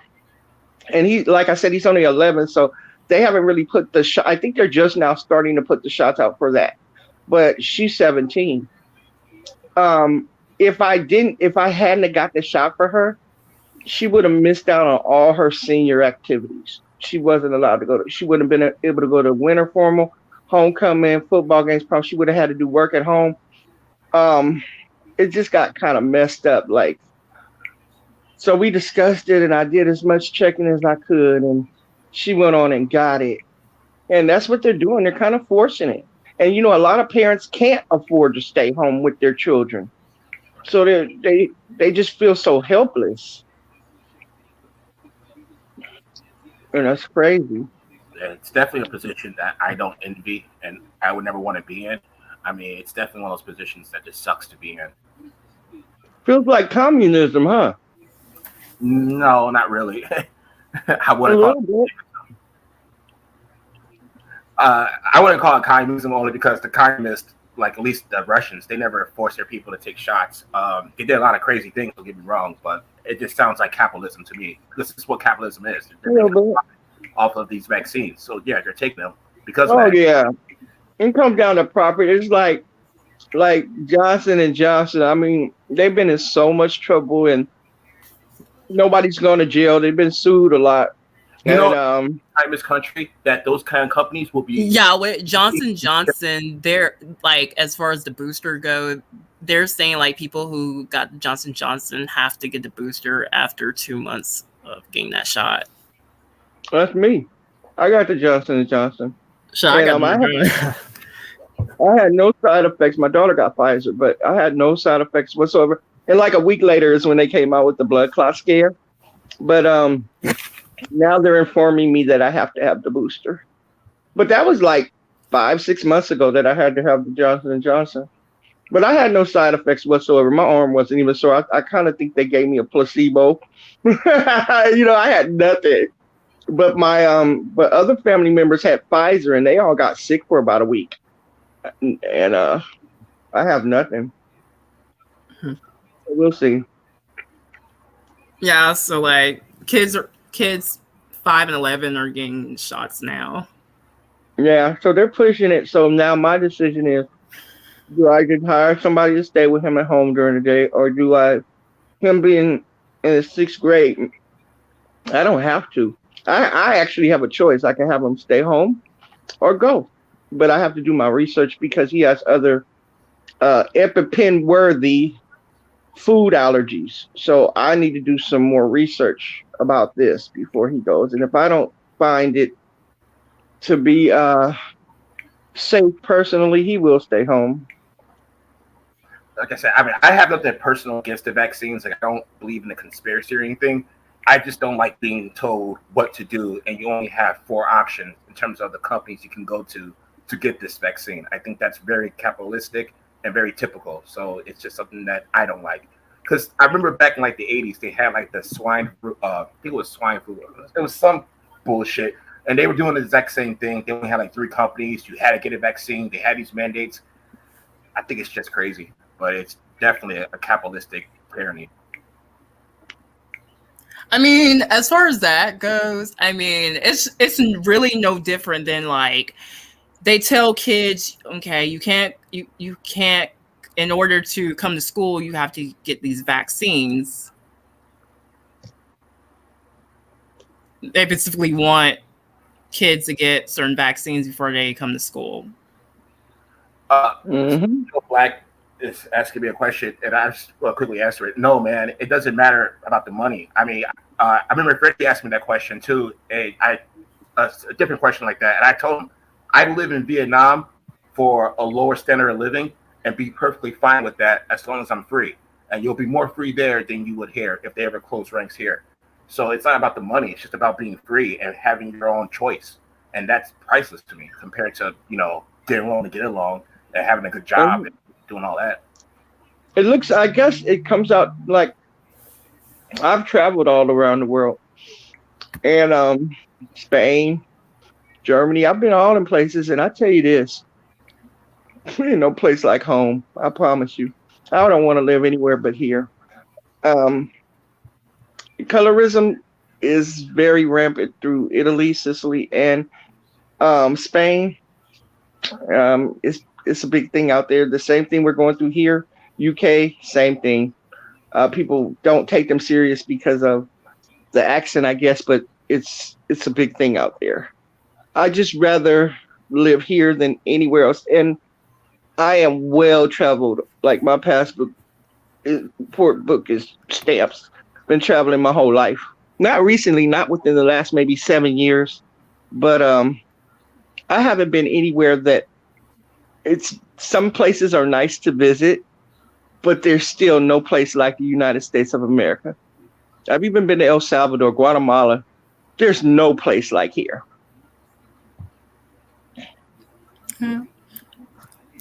I mean, some countries, I'll say this though, some countries are like ahead of us when it comes to social shit. Like as far as healthcare goes, like we're in a free country. We should have universal healthcare. Oh yeah, well yeah, of course France, they're doing way better. Everybody's taking care of it. It has nothing to do with the status of life. But you got to remember something about the United States that a lot of people forget. We're a baby compared to all these other countries. We are the baby. They have a problem with us because we're forced to be reckoned with, and we're the baby. How dare that little baby come up and be tougher than us?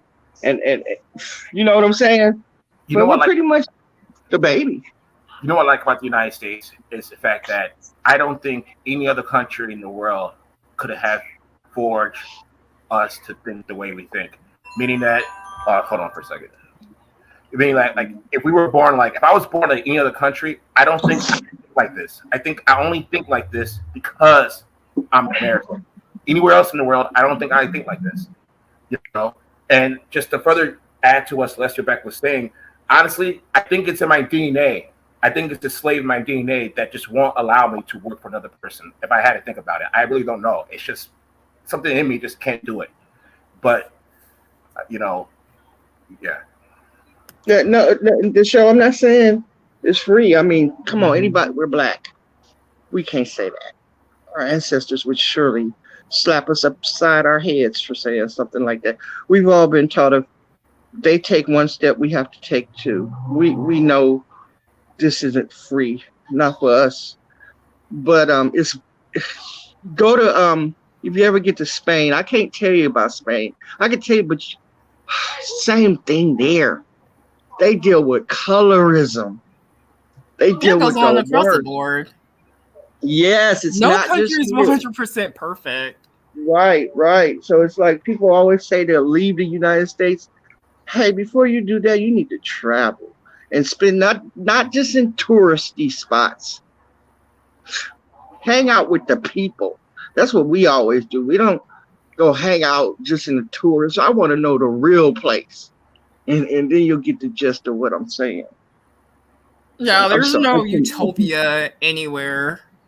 You're always going to encounter challenges no matter where you live. Right. And the same thing applies to dating as well. That's why originally when we started the discussion, I was saying when it comes to dating, it's the same thing. You got to date different people. You got to date different races. So that way you become a person who's like, oh, I'm doing this because these women are the best. It's like, shut up. You haven't dated enough women to even come to that conclusion yet. Exactly. Go out and date different races first. Date Asians, date Indians, date whites, date blacks, and then you'll figure out who's the best, and you'll figure out that none of them are the best. They're all fucking crazy in their own way. Yeah, we're human beings. We have flaws. No particular ethnicity or race or superior. No, we're human beings. We all have flaws.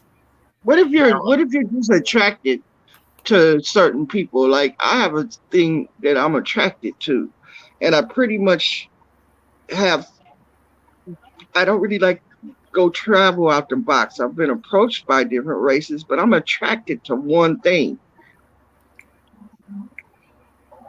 The black man. The super black man. I think it could be dangerous in terms of, if you limit yourself to just one particular group of men, you kind of might run into the same kind of man.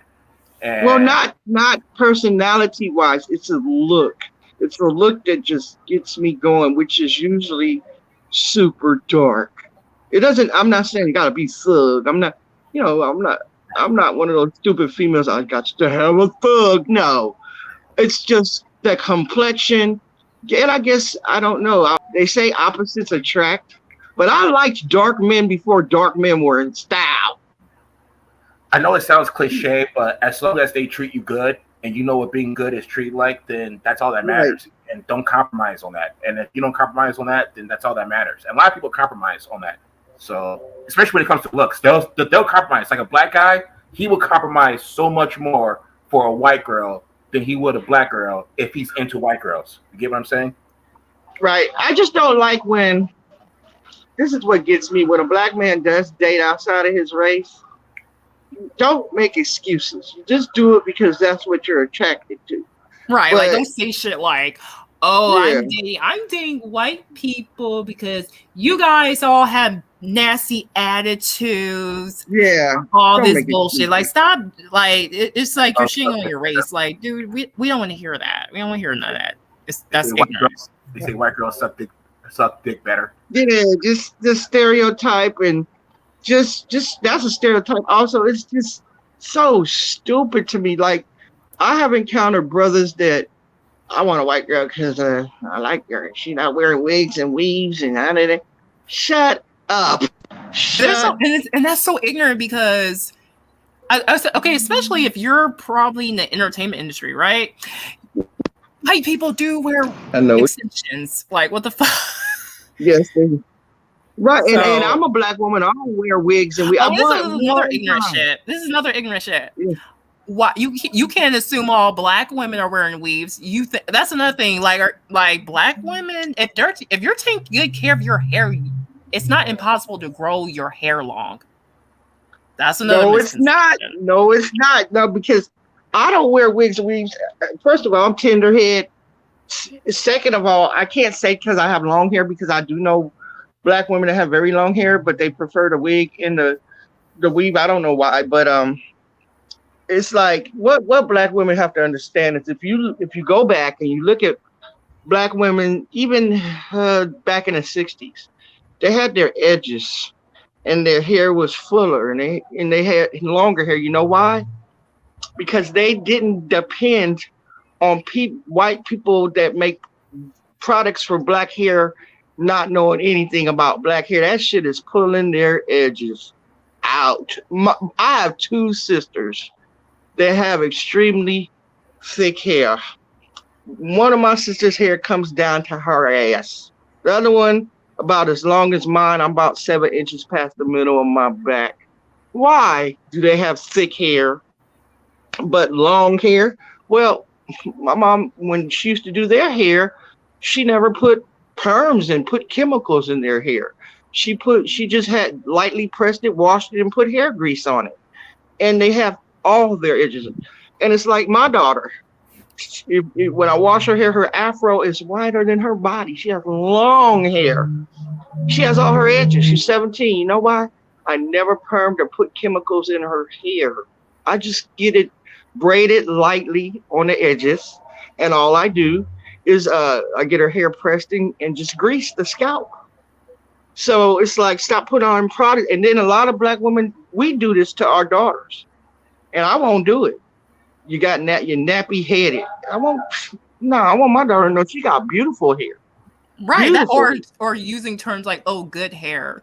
Like a lot of times, like when we think of good hair to me, I consider like any healthy hair.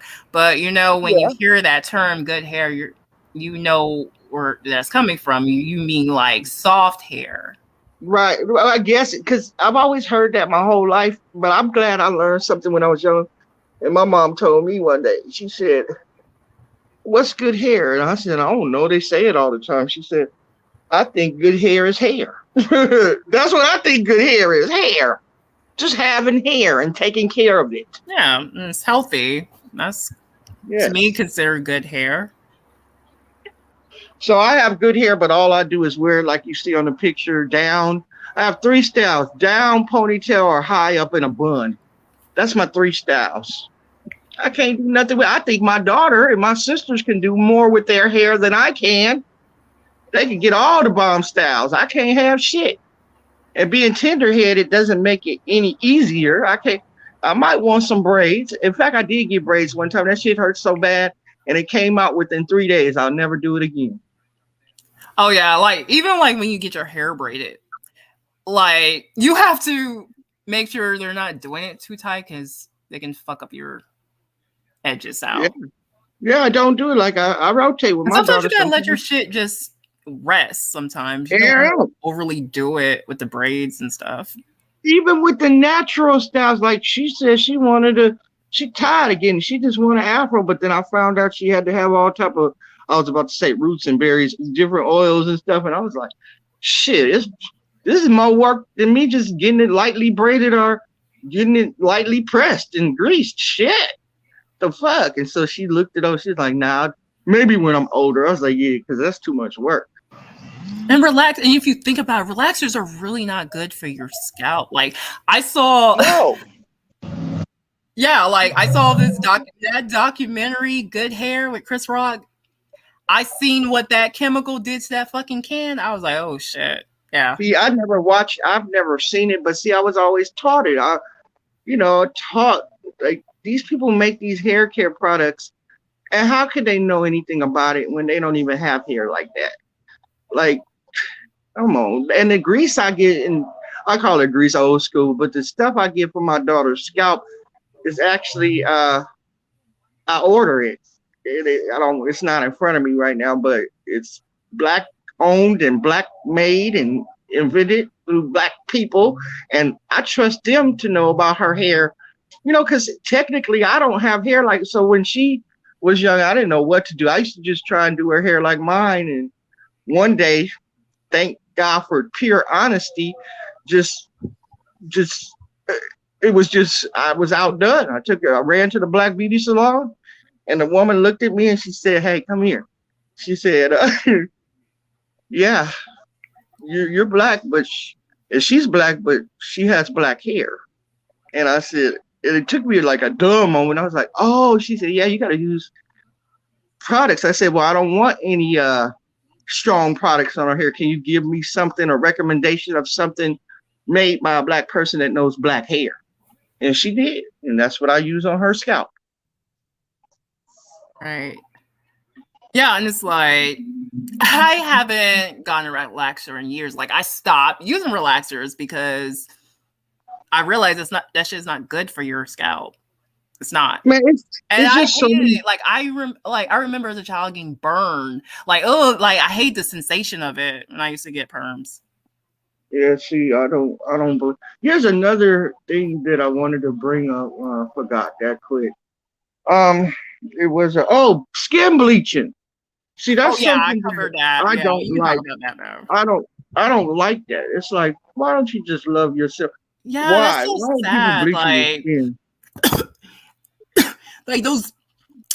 It's so sad because in other countries, like they sell that skin bleaching shit, especially in some of these African countries. Yeah. In Jamaica, that goes on. Yes. It's sad. Yeah. That is so bad. But it's like there's That another comes side of from it. colonialism and slavery. Right, and just that is like self-hate at its finest. But yet other races are trying to get darker, tanning and dyeing their Yeah. skin. And I just like, why can't people just love themselves for who they are? I mean, beauty to the point of causing yourself a disease and death. I just think it's so not worth it. It's not worth it. And not to mention that shit is not good for your skin. Like it causes cancer and all types of health related stuff. Yeah. Right. Why would you do something that hurts you? Like when I saw the documentary on skin bleaching in Jamaica, and that just, man, if I had a wig, it would have blown off, man. That fucked me up. You don't even look good. Like I see some of these people with this skin bleaching and they look casket ready. Like that is not natural. No, it's horrible. Cancer causing side effects, and they still doing it. Like, to me, I have to say it. Little Kim was pretty before she had all this work done. Oh yeah, she was. She was so beautiful back in the days, right. And she got all that plastic surgery. And she bleached her skin. Yeah. I was like, oh my gosh, man. Honestly, I think that comes from. I think her insecurity probably came from being with Biggie because because of face, yeah, because he was with all the light skinned chicks like Charlie Baltimore, Faith Evans. I think that caused like a complex with her. Yeah, you just gotta love yourself. Yeah, she looked okay back then. She looked better than she looked, and see that these are lessons that I'm glad I learned when I was young, because I can remember being a teenager talking with my cousin, and she's very melanated, and she had told me when she was young, she wanted to be like me with hair like mine. And I said, dang, that's crazy, because I wanted to be your complexion with your hair, because you used to rock those styles, and all I ever had was straight down ponytail or bun. And that it just kind of hit me like, you got to love yourself for who you are. And it don't matter what whoever else think about you. If you love yourself, it doesn't matter. No, because like black is beautiful, no matter your shade. Right. Like love you, love the skin that you're in. You know?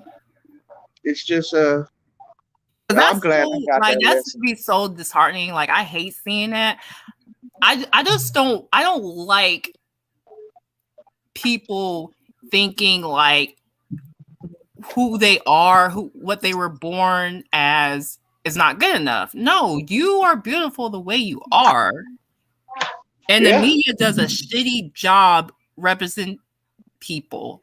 Like, you should represent all complexions. Like, you shouldn't put one group on top and not show other representation of other groups. Right. And it's just it fucks up your self-esteem if all you see in the media is the opposite of you. Like, that will fuck up anyone's self-esteem. You want to feel like, oh, you want to see yourself on TV and shit. There's just, I get what you're saying, because I can remember growing up having hey sis, black Barbies were limited, and it's like, and they've gotten better over the years. In fact, I didn't buy my daughter anything, but I bought some her complexion, but most were more melanated dolls and stuff. I just didn't want her to get a complex. I want her to be able to love and appreciate herself for what she is. They're getting a little better, but they have a long ways to go. Yeah. What's up, Elm? Oh, what happened? Oh, hey, nothing. It's good. Oh, okay. But yeah, no, I was just listening to the convo and you guys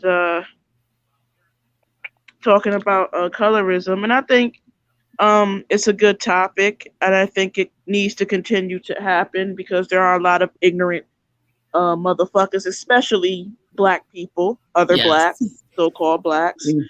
I can't, speak from a light-skinned woman's point of view because I'm not a light-skinned woman. However, I am aware that they too do get bullied for their skin tone.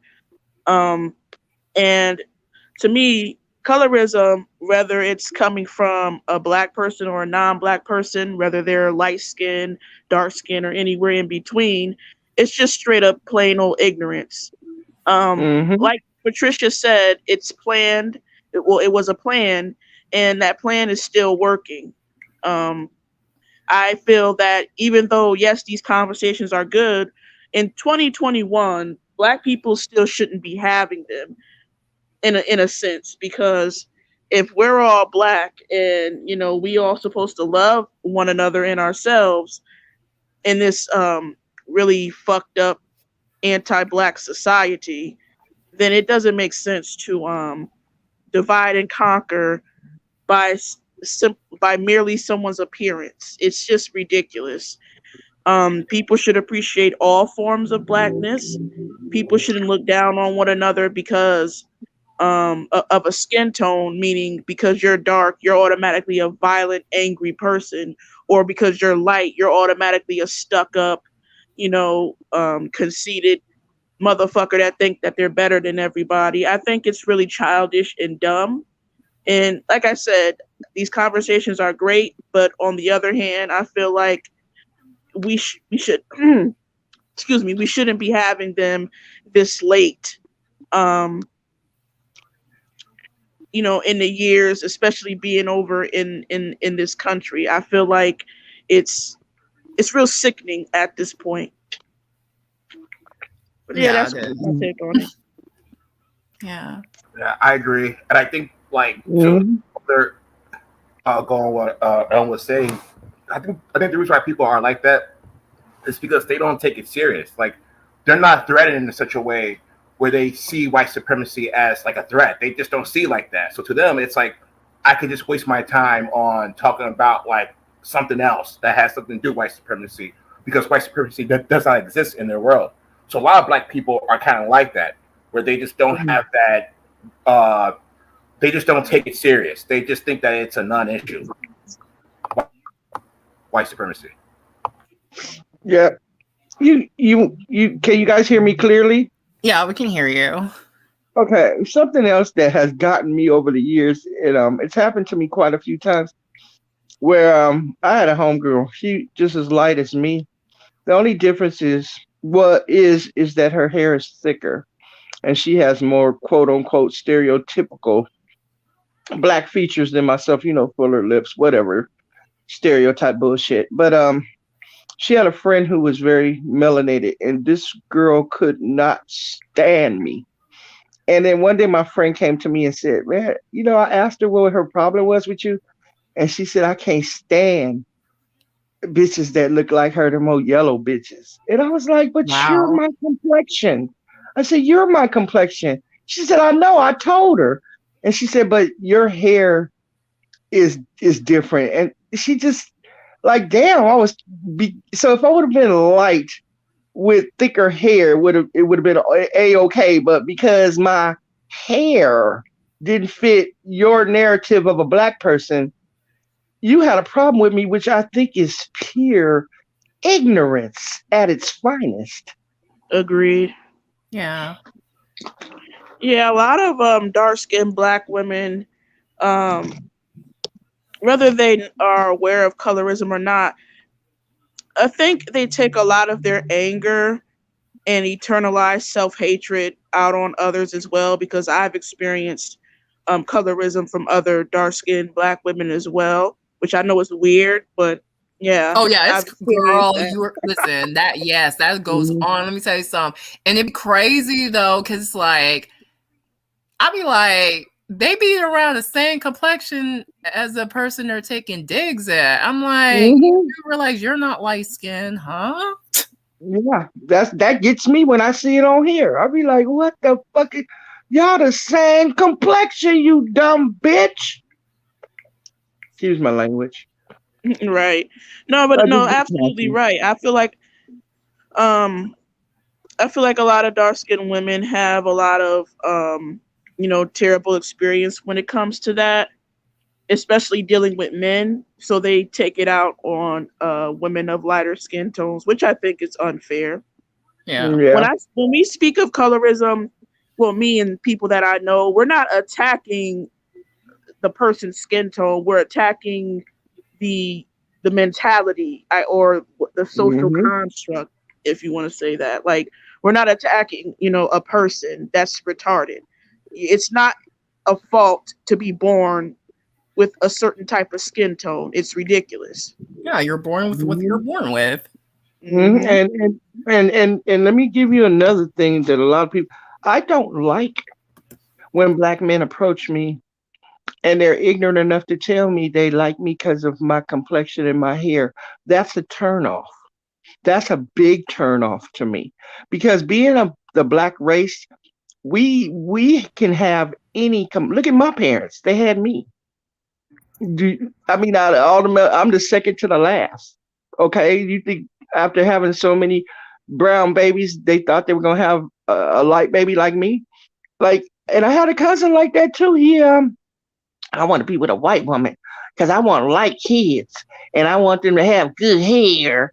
What's funny is his kids have more stereotypical black features than me, and they have blonde afros. And I laugh at them every time. I'll be like, "That's just a stupid ass get," because you never know in the black race what you're gonna get. Exactly. I mean, it's like they act like people with self hatred. They act like it's like walking in a candy store where you can pick out what you want. That's not how genetics work at Mm-mm. all. Like, look at me. I mean, my genetics went way back and found an Indian in the family. Yeah, she gonna be that Indian. We Right. rebirth for that Indian. So you never know. Yeah, like genetics are funny. Like that's what I'm saying. Like all black, we all come in all shades in the black race, man. Some shit just creep up on you. Like with me, yeah, yeah, I'm black and I got a, you know, native down the line. So I was told from the older generation, like my great grandma, her grandmother was Native American. So I do also have Native ancestors. Right. I mean, but people shouldn't be shamed because they are black and look black or whatever. I feel like people like that, they, especially when they obsess over non-black features, it's not that they care about light skin or non-black women or people in particular. Their features are like a commodity or like something they could buy at a store to them. Like it's like an accessory, and it's weird that and even though some of those people don't notice it, but you're only reducing someone down to their features when they're human with emotions and are much more than that. That's Right. very disrespectful. Yeah, it's very. It's like I don't know. I just think people should. It's easier to say they should just get over it and love themselves for who they are. But yeah, I've had a hard time in my life behind it. I mean, I wanted chocolate babies, and the reason I wanted chocolate babies was because I never wanted them to go through what I went through, and to know nobody ever questioned them and ask them that stupid question, "What are you? I'm human." No, what are you? And then when you say, "Well, I'm black," you're lying. Like, why would I have to lie about a race? Like, Right. if I was Mexican, I would proudly say I'm Mexican. If I were Samoan, I'd be a proud Samoan. But it's like you never you never know in the black race. I just think we're all beautiful shades, complexions. We're one of the only race of people that can do that, and it's beautiful, and I love it. Mhm. Right. Absolutely. Like the Sinhalese, right? They have beautiful skin, real dark, beautiful skin. Mm-hmm. Mm-hmm. And what's that one race of African people in the eye? Have you seen them? They have the beautiful eyes and the blonde, straight hair. It's like you never know. Malaysians, you're talking about those people from the Pacific Islands, like Solomon Islands, Yeah, Vanuatu, you Papua know New what I like about Guinea, them? Fiji. They look so different. It's beautiful. Yeah, we're not like related to them, but like they're the only group with dark skin that comes out with blonde hair. Yeah, but you know what? In New Orleans, I think they call them geechees. I got cousins that are like oil dark with straight hair, and it's like with features just like mine, and it's just crazy. I don't. That's why I don't get colorism. I'll never understand it. You can't make it make sense. I'm just thinking it was a plan like slavery to separate us, put the light ones in the house and the Stevens on the horse alongside Master and the bigger darker ones in the field, and make them hate each other. And I think Yeah, it's carried on from there. yeah, that It's came from generational slavery, destruction. It's generational hate. and they Like, purposely was creating division within Black Mm-hmm. race. like Yes. like Elm City said, it's just divide and conquer. It's to get us to squabble over an issue that really doesn't do anything, while they're still winning. Mm-hmm. And it's like we always talk about what we should do as a race, and we can't even get over colorism. Yeah, That's what I'm saying. Like, you have to listen. Like, I feel like this. You don't have a right to complain about racism if you think being black or being a certain complexion is wrong, especially being dark skinned. Like, you already have self-hatred. You need to love yourself and other people within your race before you can sit over here and complain about racism from outsiders. Mm-hmm. Mm-hmm. That I have is that I agree with that 100%. And unfortunately, you have like people who have like a lot of self-hate who are like popular on YouTube giving advice on fucking race issues. And these people have like extreme self-hate, and they spew that bullshit for other people to hear, and they're trying to come across as if they're like, logical or some shit like that. And these people are like as anti-black as you can get, but they're black, so it's okay. Right. It's just It just reminded me of that scene from Boys in the Hood with that black officer just saying all types of anti-black shit. To remind me of it. He's black himself. I know, isn't that crazy? Some realness. I hate black pepper.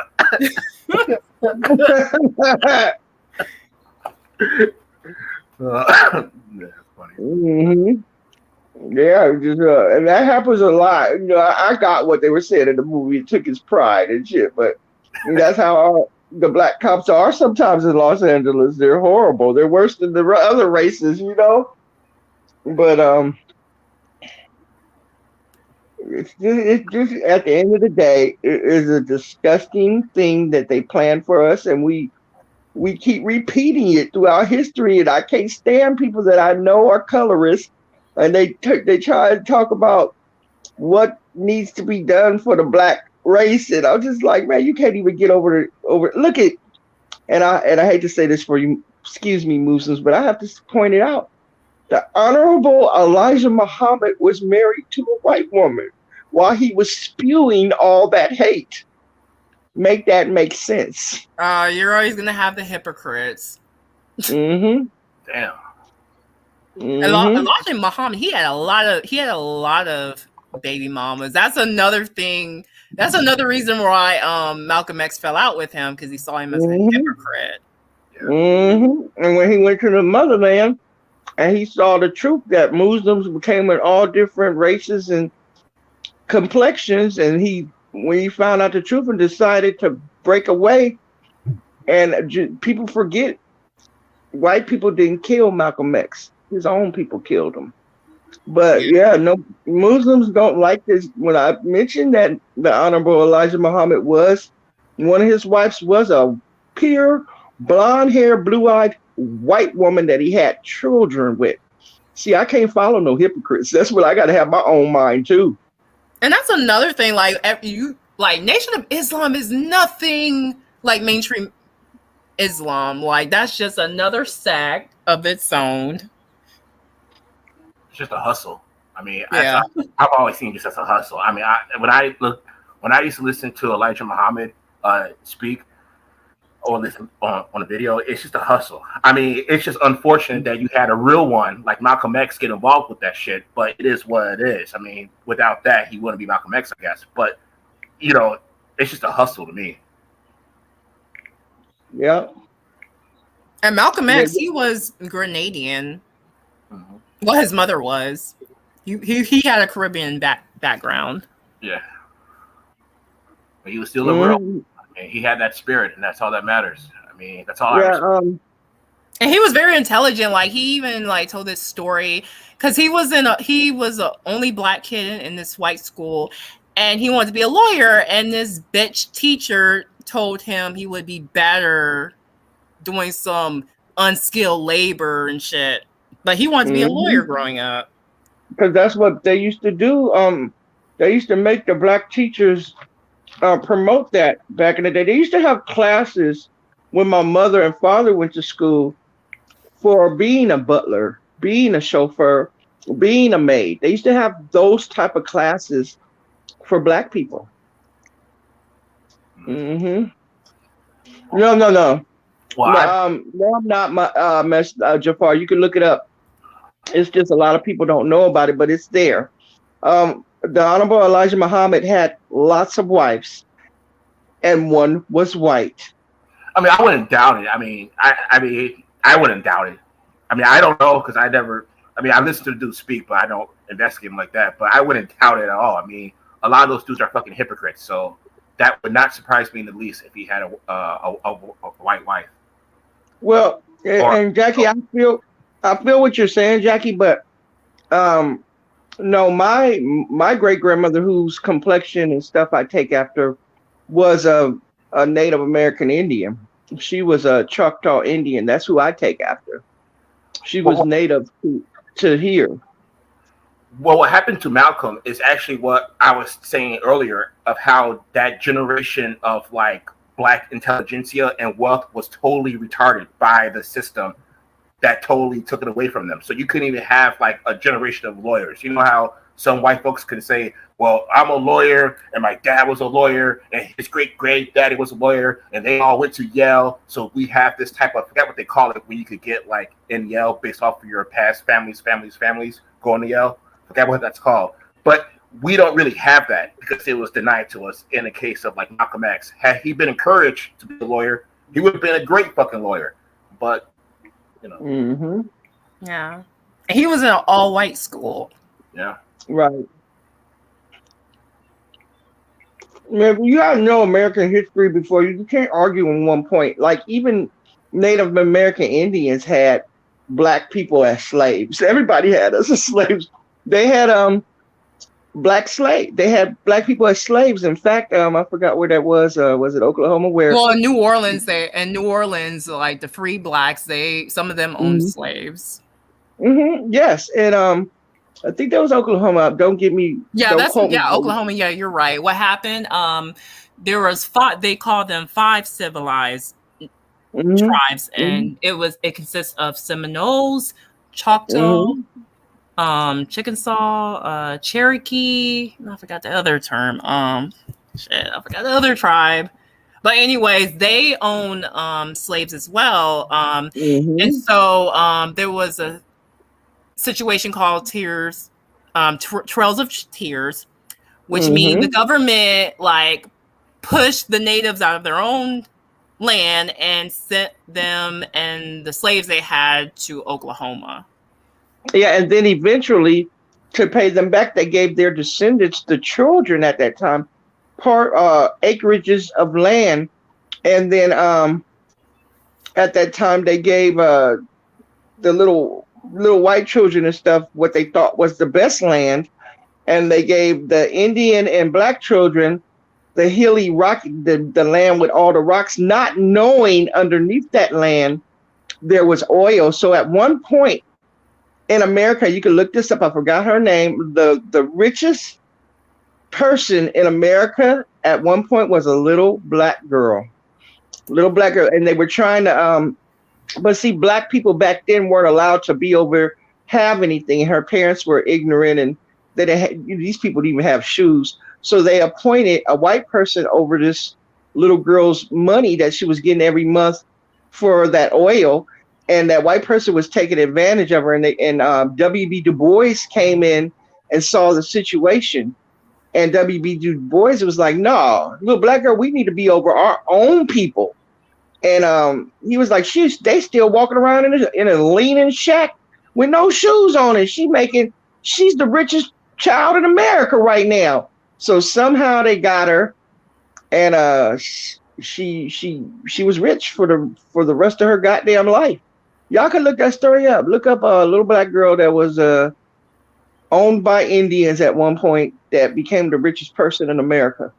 A child of melanation. Not like melanated black child. Yeah, I heard that story from Tyrese. Yeah, even like the Criollas, they're like, that's like a mixture. People who are like Creole, they're a mixture of African slaves, French, Spaniards, and Native. Right. A lot of people don't even know the story of Louisiana Purchase and how French quarters and all that came about. There wasn't always hate and slavery in that area. You got to remember that. Oh yeah, they handled slavery differently than the rest of the country. Like it was kind of like, cause I think it had something to do with Catholicism. Yeah, yeah. At one time it was beautiful, and the people, because you got to remember when Napoleon sold it to Jefferson. It was kind of as a joke. He didn't think anything could be done with that land. And they cultivated that land and made New Orleans what it is. And at one, just because Jefferson bought the land from Napoleon, they kick all the French people out like we own it now, get the fuck out. They didn't do all that. The people intermingled with the people. And at one point, blacks of melanation and Creoles, they all got along. But later on down the line is when slavery came into effect. So that's how that went. Yeah, and also Haitian, I don't know if a lot of people know this, but Haitians, they started moving to New Orleans and Yes, yeah. Africans. That's why. See, people think Creole is only French and black. No, it has a lot of African. It is like I'm not. If you want to claim my parents to be Creole, you can because somewhere in there is Irish, African. It's so mixed up. We're all mixed with something. Most of Right. us Indian or something. We're all mixed with something. It just comes out more prevalent in people like myself. But I don't claim Creole because there's no slot for Creole. It's like just something said. But you have choices like the choices are limited. Like right now, my children are African American and I was black, and my parents were colored. And before my parents' were, I think, Negro. Yeah, Negro. It's just crazy. Yeah. They just change our name every couple of years. It's funny how I was born a black woman, but now my kids are African American. It's just crazy.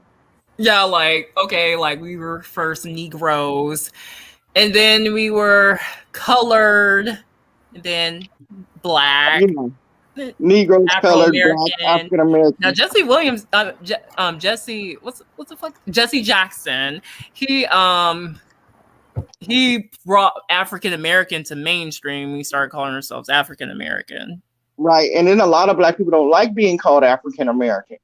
I've heard both arguments. Now, my kids technically are African American. Their father is Ghanaian, so they are African American. But I mean, I'm only not. I'm yeah, black.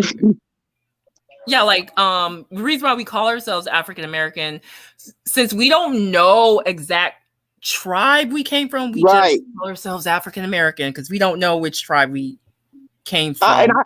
We're all mixed. We're mixed with different tribes. I doubt I'll ever find out that. It's hard to find. It's hard to find like Indian descent because even some black people of 80 and over, it's hard to find their birth certificates accurately because they didn't give a damn. A lot of those places they burnt them down or they didn't even take records. They used to put births in the Bible. That's how people used to keep track of who was born in their family. Is they wrote the day they were born in the Bible and the day they died in the Bible. Yeah, like the older generation, my family have told me, and the younger generation about our native ancestry.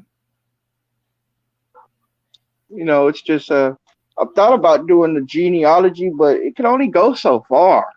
I mean, it can only go so far. I just found out why I'm light was because I had and they have pictures of her. I have a pure blood great grandmother that's Choctaw, but you see how that works. It just spontaneous birth. I mean, blast, and here I am. But it's kind of hard to prove that. If I could prove that, boy, you get that Indian money, but those residuals aren't much. I mean, only the big chieftains get the big money. I hate when I hear people talk about if you prove your Indian descent, you'll get a big check. That's a lie. It's people living on reservations still. Yeah, they live in bad conditions, some of those tribes. That's the tragedy. People so focused on the black and the white issues. How about this? People whose land was here, that technically, how can you discover and claim something where people already lived here? They have to live on reservations. They never amended those treaties. It is like they live in the worst deplorable conditions. Those residuals they get are nothing. Like, what's $1,000 a month? Only the big chieftains are profiting from it. The little ones aren't getting shit. Well, there's one group of Indians that actually get the best benefits, and they're called $5 Indians. And these refer to like white people Indians. Now, they have a documentary on these people getting like government contracts and all this other perks because of the laws that are in the government where certain companies have to do business with the government, but you got to be like a minority-owned business and these kind of things. So a lot of white people claim to be Indians. That's why they call them $5 Indians. And like they had a whole expose on this whole white family who were making like millions and millions of dollars from like contracts from different municipalities and stuff. that they were able to get by claiming that they were Indian of some Indian tribe. See? But the white folks, they know how to hustle though, so I gotta respect them for their hustle. But yeah, the $5 Indians, they get the money. Yeah, that's messed up because like I said, it's cringeworthy every time I hear somebody saying, "If I could just prove to India, I'll get that money." Nah, that's not. What's $1,000 a month? Oh, I live in Southern California. $1,000 a month is like, it's nothing. It's nothing. I'll be like, man, it's not even worth me trying to trace back the Indian heritage. Fuck it. And they went out of their way trying to kill natives, cultures, and tradition. Like they even put them in boarding schools, trying to kill the Indian, trying to kill any trace of Indian in them, making them speak English, cutting their hair. Yep. And that hair, believe it or not, that had a lot to do with their tradition. And it's like, what a lot of people don't realize about the Indian people is they lost a lot. Whole tribes just gone. Languages gone.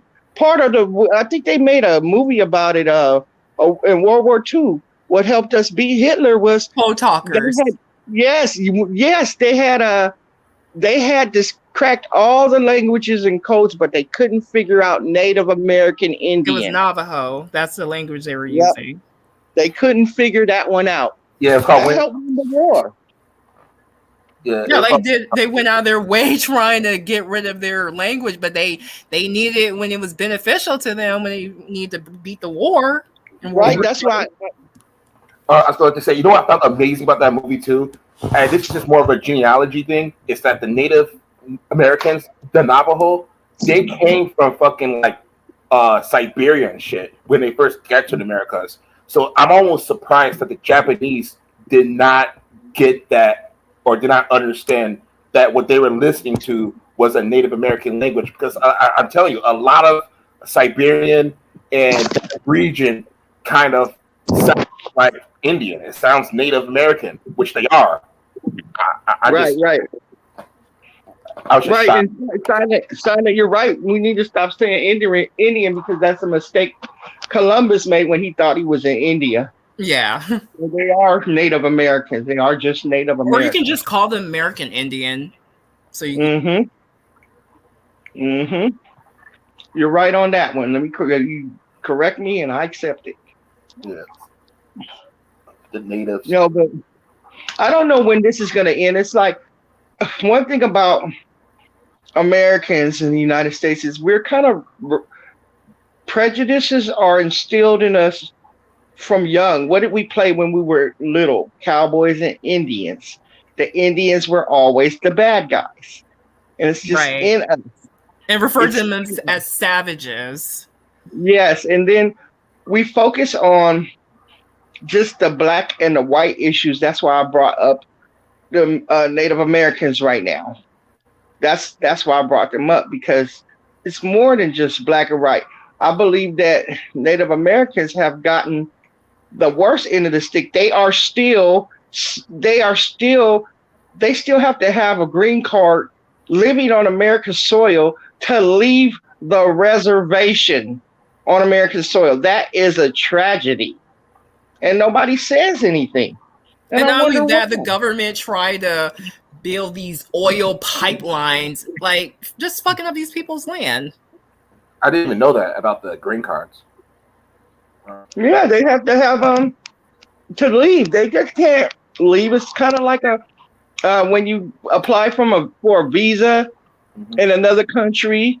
It may last for so long unless you become a citizen. Yeah, they can't be gone too long. They have to go back to their reservations, and I just wonder why nobody speaks about the conditions on those reservations. They're horrible.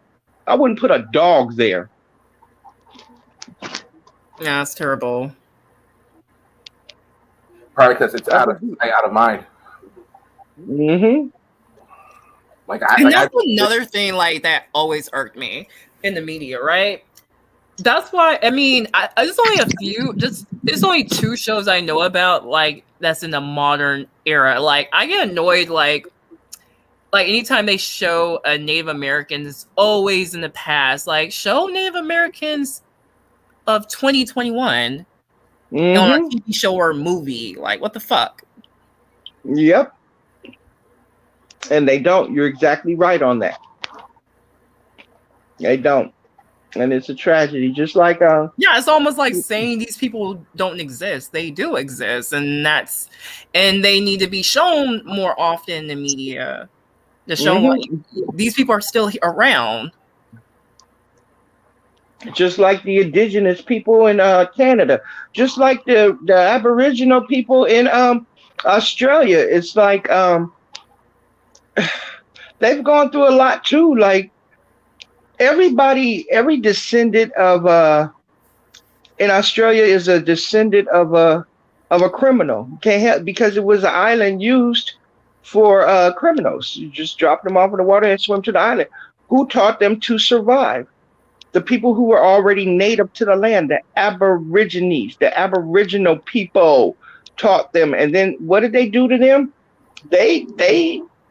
They're still suffering over there. Yeah. There's a book called Rabbit Proof Fence. They made a movie, but the book is always better. But basically, up until the 70s, what they did was they went and got the children. They did the same thing with Native Americans out here. Got the children from young, from their families, and it was totally legal. And they put them in schools and the hell with their culture and their background. And then they started. Their plan was to break down the race. So they started raping the girls, and you know, you have a very dark, and then you got to mix with a white person, and you got so they were breaking down the race. They were and it was totally legal up until the late 70s. It was totally legal to do that. Doesn't it sound like what happened to Native Americans out here? So it's like, I hate just the black and the white issues all the time to focus on that. It's been a lot of tragedies committed against a lot of races that they never speak on. And Jackie, you said how did the Native Americans get here if we all came from Africa? Okay, well we know humanity have originate from Africa. So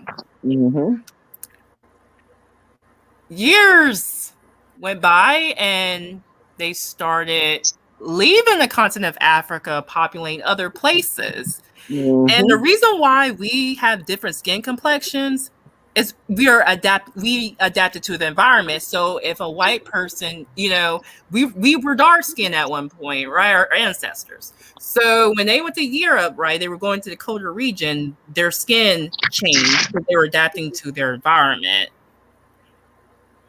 Right. But see, you know what, Harley, a lot of people don't believe that. I don't know why they think Africans just stayed in the continent of Africa and they weren't world travelers also. Yeah, they moved around. Like our ancestors. And then I saw some in the chat about slavery. No, not all Africans were able to be stolen and brought here. First of all, before white people had slaves, you got to go back to the Spaniards as well.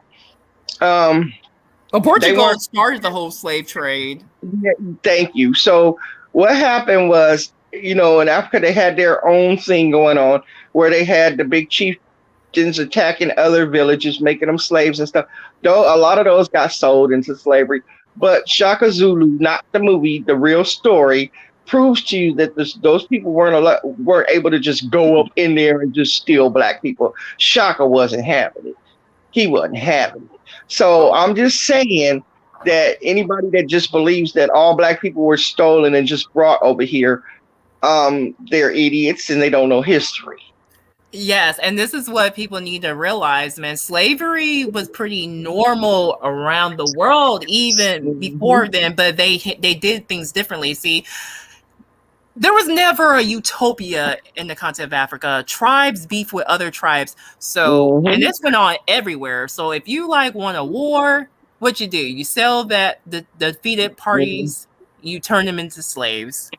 Thank you. And I'm gonna tell you, these African tribes, some of them did sell them off to the Europeans.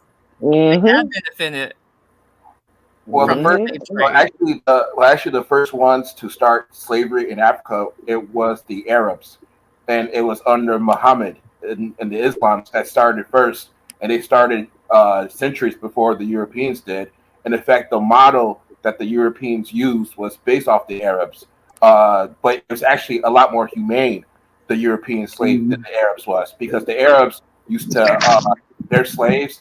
They used to chop off the dicks and the balls of the Africans and send them over to Saudi Arabia and Turkey, and they would be like harems, or they will work in harems. They would guard the harems. These were Africans. So I mean, they called them something. I forgot what they called them. They had a name. Oh, before they called them eunuchs. Mm-hmm. And so the Arabs were the first ones to do it, and they were pretty brutal with the Africans. I'm not justifying European slavery, but what I'm saying is because of Christianity, it preserved the African bloodline when they did it, compared to Saudi Arabia and the Middle East. The Middle East is right next to Africa, but you notice there's not a lot of black people in Saudi Arabia and Turkey, but they had a slave trade bigger than that of the Europeans. But because they cut off the balls of the Africans that they sent there, they never had that kind of I guess population. Obviously, you can't have a population generation without men, and that's what the Arabs did in their slave trade. And so when the Europeans started doing it, they were able to do it a lot easier because of the fact that they were more humane, ironically enough, than the Arabs, which they weren't humane, but compared to the Arabs, they were, because they at least preserved life, which is a fundamental precept of Christianity. Which compared to Arabs and Islam, it's the total opposite. They're all about death. They all hate the African. Islam is totally anti-African at its roots. Muhammad himself was anti-African. That's why he did what he did. That's why he cut their balls off. And if you read further into this Islam history, you'll figure out when it comes to colorism, the Arabs favored the Europeans. In fact, they would actually bring in the harems were actually white women. So think about that. In the Arab countries, they had harems, which were all white women, and the people who were guarding these white women were black men who had their balls cut off. It's fucking hilarious. Isn't that horrible? And it's like, back down just to the black and white issue. It's like slavery has been around. I mean, come on, it's been around for centuries. It's not a new concept. Bible, Ramsey, Moses, what was it, to free the slaves? And it's like, it's always been. I mean, Ireland, slave to England, looked less than indentured servants were a lot of young men and women brought over from Ireland and England, and so it's just always been around. Yeah. Always. And we've always been on the receiving end. We've always been on the always, but you know what I mean? We've been on receiving end. And we do, and we have history outside of slavery. Like, you have the Nok Empire. You had all these empires in Africa. You had Axum. You had the Mali Empire, the Ghana Empire. Guyana, I can't pronounce it either. Yeah. I just retained a like Mansa Musa was like considered the richest man out of the whole world. Like, he was considered the richest man. Mansa Musa. Yeah, he was one of the richest, owned all that gold and stuff. But it's just he was Muslim though, wasn't he? He was a Muslim. He was Mansa Musa. He was a Muslim, because I read somewhere that dude, he actually traveled to like Egypt. He was going on pilgrimage to Mecca, and he went to Egypt and he deposited so much gold he crashed their economy on his way to pilgrim in Mecca. So he was a rich man, but he was also a Muslim. And at the end of the day, while he was spending all this gold going to Mecca, the Europeans were building up their riches as well. And I just don't understand how that dude could be that fucking rich and build absolutely nothing. He built nothing. All he did was that crazy. He gave all his gold to Arabs. That's all he did. He was basically the first black stunner. Mansa Musa, he was the first black person to make it rain. He made it rain all over North Africa. He made it rain all over Arabia with gold instead of fucking dollars. Yep. So it's the first black stunner to the point where he was almost lost in history. Crazy.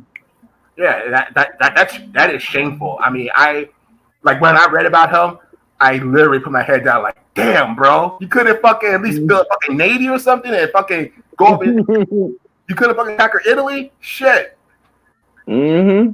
Damn, he could have conquered Spain before the Moors. Yep. And here's the thing too, like it's just so much risk how to prove we are world travelers, which is why are Sicilians darker? Well, at one point, Africa, forgot where Africa had conquered Sicily for hundreds of years. That's why the Sicilians are extremely dark complexion. Yeah, And they were the didn't Moors lose. who went to Sicily and Spain. That's why some of them are like dark complected. Yeah, they didn't lose it. They just gave it up. Fuck it. What happens when you conquer somewhere for hundreds of years? They mingle and mix with the people, have babies with them. Mm-hmm. Yeah. That's why a lot of Italians don't like Sicilians because of their African bloodline. And like, you know, even like this is, I don't know if you all know this, but you know, like Sudan has more pyramids than Egypt. Yep. Mm. But they don't get the same spotlight though. Mm-hmm. Well, see, the Europeans, they love the Egyptians. Out of all the Africans, they love the Egyptians. You know, I don't know why, but they just love them. Like, they just love the Egyptians. They consider them like the best of the best. I don't know why. It's such a weird thing. Like, it's such a weird thing, but they love Egyptians, the Europeans. Maybe because they got to steal more from their tombs. That's messed up, but it's true. It's like, and all you ever hear about is King Tut. King Tut. I'm like, well, what about Akhenaten and Nefertiti? And Right. they never bring them up. King Tut's older brother, and how did King Tut even get to the throne? And you know, and how did he die? And how did I ask people, do you even know how Nefertiti died? She was murdered. A lot of people don't even know that. And it's like, how come they only preach King Tut, King Tut? Why don't they ever have exhibits on Akhenaten, Nefertiti's husband? And then why do they always show Nefertiti as some goddamn light-skinned black woman when she wasn't? And they proved that she wasn't. It's crazy. Well, I guess you haven't seen I just saw this. It came up on my feed. They have a real modeling of Cleopatra. Black woman, huh? No. The real, like how the Cleopatra, how she looked. Oh my God, she was hit. No, according to them, she was. I saw that. She was blonde hair and blue eyes. I kid you not. That's what they're saying. Shut up. Shut up. Well, Cleopatra, I'll say this about Cleopatra. She came from the Greek line. I don't want to hear that. That's some bullshit. I saw it on my YouTube feed. Like they have like this new 3D modeling where they take like the statues and they take like the skeletons and they superimpose like their face on how it would look like today. They did to like George Washington. They did to other people. Well, they're doing it to her, and they're make her blonde hair, blue eyes, the whole 9 yards. I was just like, funny. Shut the fuck up! I don't even want to hear that one. I shit you not. Oh my God. I just laugh at it now. I don't even take it serious anymore. I just laugh at it. Yeah, but yeah, I noticed that in the media. Like the only time they even like showcase like anything in ancient times in Africa, they always solely talk about Egypt. They never talk about other empires in West Africa. Hell, they don't even bring up Sudan. Sudan had way more pyramids than Egypt.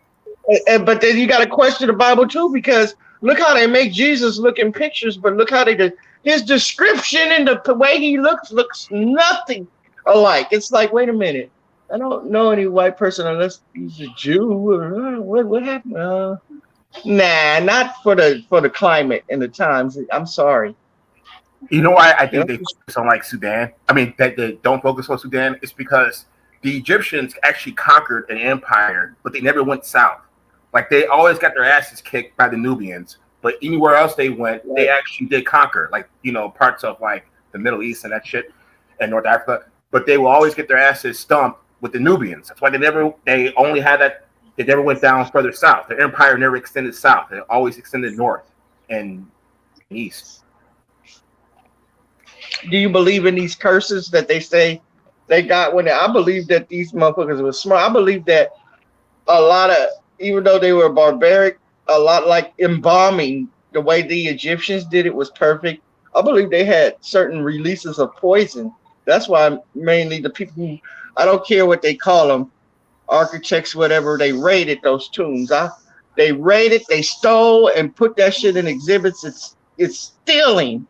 I believe they had some mechanism to poison all of them. That's why they all died from something. I believe in that. Just in one instance that I can actually record that I've actually read about was that there were these European archaeologists.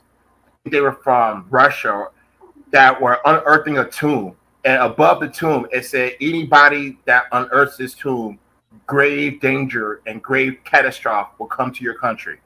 And the people unearthed it anyway. And then the next day, the Germans invaded the Soviet Union and started the invasion of Russia, which killed over like 20 million Russians. And that's a true story. So I don't know if that's actually like because of the spirits or because of just coincidence, but coincidence. It may be coincidence. You never know. Just like I believe that Nile River went further down before it was desert by the Sphinx and the pyramids. I just can't see those. Has anybody ever been to Egypt? I have when I was younger, and the size of those cylinders and whatever that is, I just can't see human labor getting that and stacking it on one another. I believe and pulling that. I believe the water went down further, and a lot of it was floated down. Yes. But we won't prove it because a lot of that language has been lost, and even though they have the paperwork, a lot of the language has been lost. Well, you know who's destroyed it, right?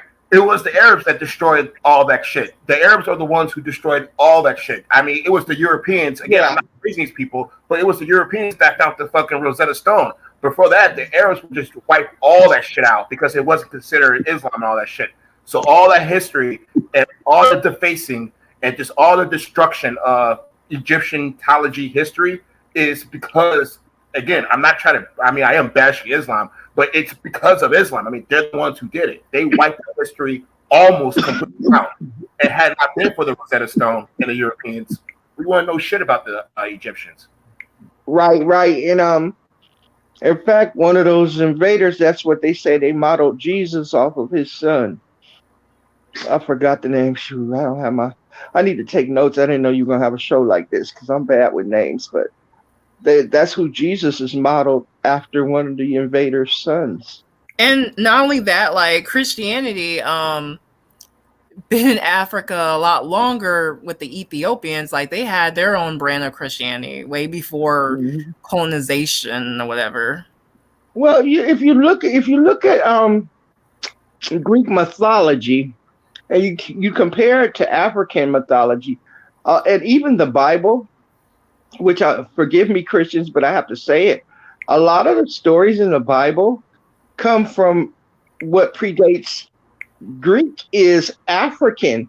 A lot of those Greek mythology stories of Zeus and stuff, you can find the same stories under different names and locations from Africa. And you can find the same thing in the Bible, which predates Christ. Very interesting reads. Yeah, all of that history is just borrowed. I mean, when you look at Roman history, it's always borrowed and it always repeats. And someone takes it from somebody else and puts their own little spin on it. I mean, they do it with everything. But they want to convince us we don't have history. And it's really disheartening, like they don't teach us shit in school. Like we have to go out. It's like we have to go out our way to learn this shit. They don't teach this type of shit in school. Like all the stuff I know, I didn't learn this in school. I had to go out of my way to learn this shit. Because I am into history, I went out of my way doing research and all that. My teachers didn't teach me this shit. No, because they don't teach nothing about Africa. Nothing. They don't teach you about how Africa was before slavery. Like all they ever when they anytime they talk about Africa, it's when the landed trade slave. They don't talk about shit pre colonization. No, they don't. And the real learning starts out of school. You just gotta have to have the thirst for knowledge to seek and find on your own, because you have to remember school has a curriculum that they have to stick to, a guideline. You have to stay within the margins. You have to find your own, like, okay, Black History Month. Since I've had children, I love Black History Month because, they always have the reports and stuff that are due. And I make sure I never let my children choose Harriet Tubman, Malcolm X. I never let them choose people like that. I always make them choose things that I know other people won't bring in. Like one year was Langston Hughes, another year was just different. I have the list, so I make sure I don't repeat it with them. But every time they've always aced and got A pluses on their reports and their projects, because the teachers have told me things like they didn't even know that. And wow, because all the other kids are bringing in Martin Luther King and Harriet Tubman. And I'm just like, learning starts at home, people. Just because they keep you in a little box don't mean you have to stay in that box. We have contributed a lot as a race in the United States. Right. And I just hate it when I see young people that they don't even push Malcolm X in school anymore. It used to be Martin Luther King and Malcolm X. They have made Malcolm X disappear. I know out here in California, nobody brings him up at all, ever. No pictures, no nothing. But Martin Luther King is just always King. I started getting sick of Martin Luther King. God damn. And then, like it's other people, but again, they don't teach us all of our history. Like they just teach us the basics. Harriet Tubman, Martin Luther King, Rosa Parks. Right. And let's go back. Missionaries. To me, missionaries were nothing but chaos and destruction. All they did was they sent the missions in while they conquered and cleaned out the land. They sent the missions in. They weren't good things. To lose culture. I think a lot of culture was lost to the missions. That's why I hate those mission projects that they have in goddamn elementary. Totally hypocritical. I have to help my children with it for a grade, but all the missions, fuck missions, straight out. Well, I've always seen missionaries as a tactic in terms of military strategy, because usually first they send in the missionaries, some missionaries get attacked, so they got to send in some soldiers to protect the missionaries. And once you start sending soldiers, the soldiers start harassing the natives, and next thing you know, you have a war of conquest. And that's generally how it happened with the natives here. Didn't that recently? I don't watch a lot of TV, but didn't something happen in Haiti recently where some missionaries got kidnapped? I think so. I don't remember. I don't know the outcome. I just saw that part real fast, and I don't know what the outcome of that was. Right. But I gotta get ready to go. But thank you, Harley, for having me on. I appreciate it, and it was cool talking to you, Pat. I appreciate it as well. All right, nice meeting you. Have a nice night. You guys have a good night. You too. Yeah, but it's so much shit. We could talk about this all night. Yeah, I'm really into history. Like that's always been my favorite subject. I've always been into history. Like I can tell you dates of events that occur. Like I'm into history, and I enjoy watching documentaries. Just like I had an uncle, he's an older uncle. He's retired now, but he was stationed over there in Germany at one point. And I can remember us visiting him when I was a teenager. And what really shocked me was the black population in Germany. Like there's a large black population in Germany. And I was like, well, so they sat me down when I was young and they said, well, after World War II, black people had a choice. Uh, they were heroes in Germany. The good Germans were like treated black people good. They were so happy that they, you know, freed them from oppression that they actually loved black men over there. So a lot of the men had a choice: come back to being segregated and treated bad, or stay here and send for my family and come out here and be treated as an equal.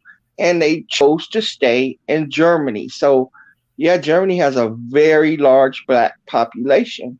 And a lot of people out here, I don't know, the way they teach us in school is French people are just in France, Germans are just in German, Puerto Rico, you know how they do. But then when you actually see it for yourself, you're like, wow, we're everywhere. We're everywhere. Yes. And yeah, like back in the days, like African Americans were treated very well in those European countries. You've seen it with Josephine Baker. She moved to France to get away from here, to oppression of Jim Crow and stuff. And even what's her name that was messing with Jefferson? Her and her brother went out there. Mary, the one who had all those kids for him. Sally Hemings.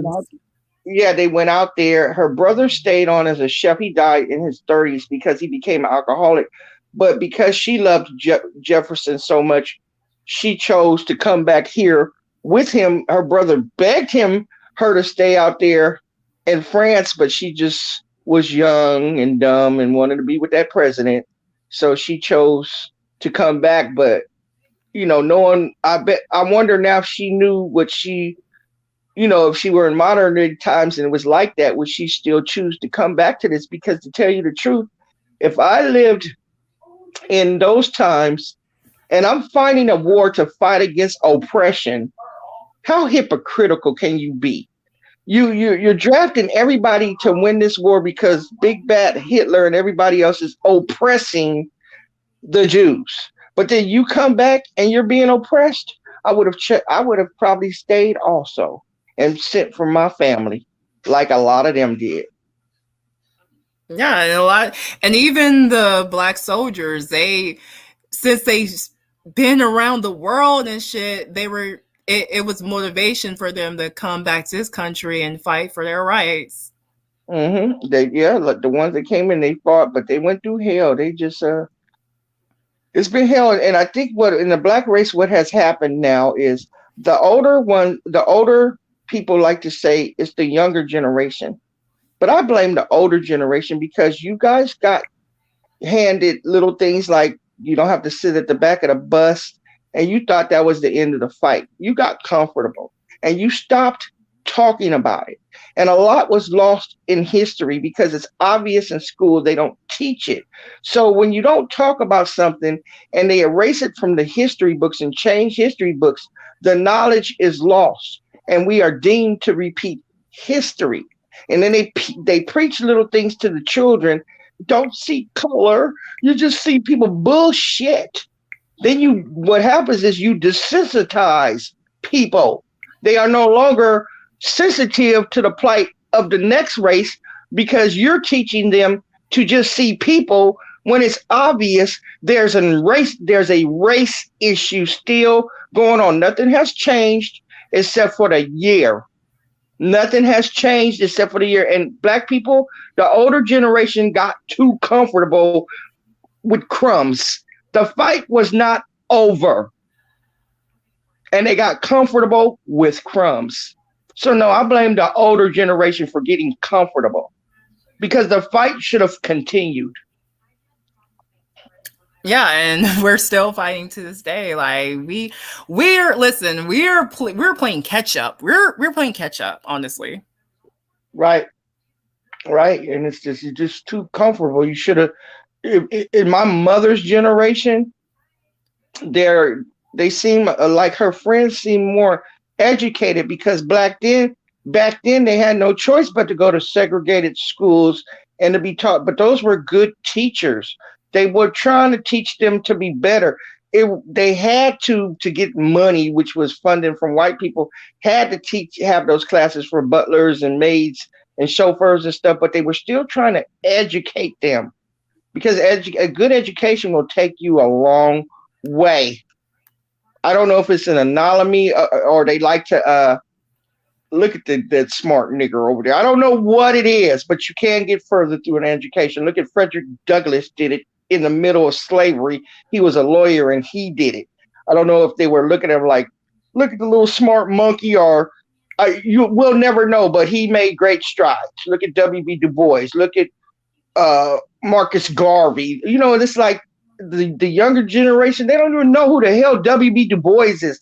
They don't even know who Marcus Garvey I know is. who he is. Yeah, but see, you know. But Yeah. shame on the people who didn't teach their children to know these people. How dare you, as a black person, don't know who W.B. Du Bois is and don't know about one of the 5 books he wrote, or what his plan was for black people, or Marcus Garvey? How dare you don't know who that person is? And Yeah, it's a shame. And W.E.B. Du Bois, he was one of the founders of the NAACP. Thank you. When it was still black people running it, Yeah. not funded by white people. And him and Booker T. Washington had disagreements. Yes, Yeah, Booker T. Washington believed in, being a worker or whatever, and W.E.B. Du Bois, he was like, "Oh, we need to be educated. We need to be more than just workers." But yeah, that's where they clashed. But if people would just pick up a book, those goddamn arguments were interesting and intense. Yeah. But I hate to say it, but they say the best way to hide something from black people is put it in a book. And unfortunately, it's true, because if more of us were educated or just had the thirst to learn, just want to learn, just stop believing in what you're told and say, nah, I got to check this out. See, that's how I was growing up. I learned how to read. By 4 years old, I was reading. I was reading by the age of 4 because I got tired of asking people what that said. My parents drive down the street. I said, "What's that sign say?" And they would always tell me. And then some people would get irritated with me, like, I told you last time. So I remember being young saying, nah, I'm going to learn how to do it myself, so I don't have to ask nobody nothing. So, yeah, I learned to read by the time I was 4. I started kindergarten when I was 4. I skipped a grade because it's always been that knowledge. I wanted more. I was greedy for it. And I just wish more of us had that. Right. Some black, back in the days, right? Blacks, because they didn't want to deal with the Jim Crow shit, that's when the Great Migration came to play, where people went up north thinking they could have a better life, but even there it was, racism was still alive and well in the north and the West Coast. Right. Well, the Great Northern Migration. That's another misconception that I don't think a lot of people know. At one point, slavery did exist in the North, especially in New York. Like, there's actual grounds in New York City where they had a burial of the slaves. So New York had slavery, New Jersey, Pennsylvania, they all had slavery at one point. But then after the American Revolution ended, they started getting rid of slavery up north. Well, Harley, what really gets me is a lot of black people don't realize that all black people were Republicans before they were Democrats. And the reason being was because Abraham Lincoln was Republican, and they look at him like he freed the slaves, but it was a political move. Lincoln, it wasn't that he just loved black people and wanted to help him. It was a political move. Free them, you get more votes. You get what I'm saying? Yeah, because this is what he wanted. First of all, he initially wanted to keep the country together. He didn't want them to expand slavery in these new states they were getting. Right. And so the Confederates are like, fuck this, we're going to separate from the rest of the United States. Right. And that's how Civil War began. They And wanted to advocate. then when Frederick Douglass had a talk with him, he was like, we need to get rid of slavery. That's when Abraham Lincoln was on board. Right, because and it's just so funny to me when Black people don't even realize, you know, when we have this political debate about Republicans and Democrats. No, honey, a lot, all Black people used to be Republican. Right. It's only during Roosevelt's reign where during the Great Depression, and he made all these programs, Welfare Reform Act and stuff. Well, Black people just said, well, let me get on board with this. But we weren't suffering because we were used to not having shit. It was white people jumping out of buildings and killing themselves that they weren't used to not having shit. We been, but we just kind of jumped on board with it. But before Roosevelt, all Black people were Republicans. Yeah, and even after Civil War, there was an era called Reconstruction, and that was a kind of a better era for Black people during that era, because you had a lot of Blacks in the politics. Only Black men at the time could vote, because women couldn't vote at all. Right. They still hadn't done the suffrage movement. Yeah. And yeah. So, and then everything went to shit after the Union left the South in 1877. Then that's when the Democrats took over. Right. Got rid of all the Blacks in politics. Then Jim Crow happened. Yep. And they gave it a name, Jim Crow, but it's like, it's so funny. And when I tell people that of color, I was like, no. We were all Republicans, idiot. You just it's in the history books. Now, if Lincoln is the one who helped get you out of a horrible oppression, and he was a Republican, who the hell you think Black people were going to follow? They followed the Republicans. Yeah. They were great. It's pointless to even like argue, have these political debates. It's like, does it really matter the party you're in? Honestly. Well, it's like, I don't know. It just takes a little initiative and open up a history book. It's there. It's there. Whereas like, because one of my parents are Republican, and I always they say, how can you all be Black and be a Republican? I was like, technically all Black people used to be Republicans, and then I explain, and it kills the whole argument. I'm not going to argue with you about this, and I'm not going to argue with you about somebody else's political views. God damn it! Yeah, and then like this, that's another thing. Like, I hate when people say, "Oh, feminism ain't for Black people." Listen, you can't give white people all the credit. Listen, what Black women also had a hand in the women's suffrage movement. Sojourner Truth came out in a speech saying, "And I a woman." Right. Listen, I'm Black and I'm a woman. Like, how can you erase that part of history? Yes, when feminism first came out, yes, them bitches were racist. But at the same time, you can't discredit Black women's part in the shit as well. Black women were working tirelessly to get the vote. You know what I mean? Oh yes, and they figured that was a start. First of all, they had two curses going against them. They were Black, and then you were a woman. Yeah. Black woman. So it's like their idea was, if we could just get rights as Black women, we could start working on the other things. But they still didn't get the vote right off. They fought for the vote. They fought for the suffrage movement, but it still was many generations before they actually got to stand up there and go to the polls and vote. Right. And even Frederick Douglass, he was a feminist. And then it started. I mean, then it's what happened. It ended up being some conflict because Black men got the vote and white women, the racist white bitches, they were in their feelings because they felt like they looked down on them. How can you get the vote before us? Right.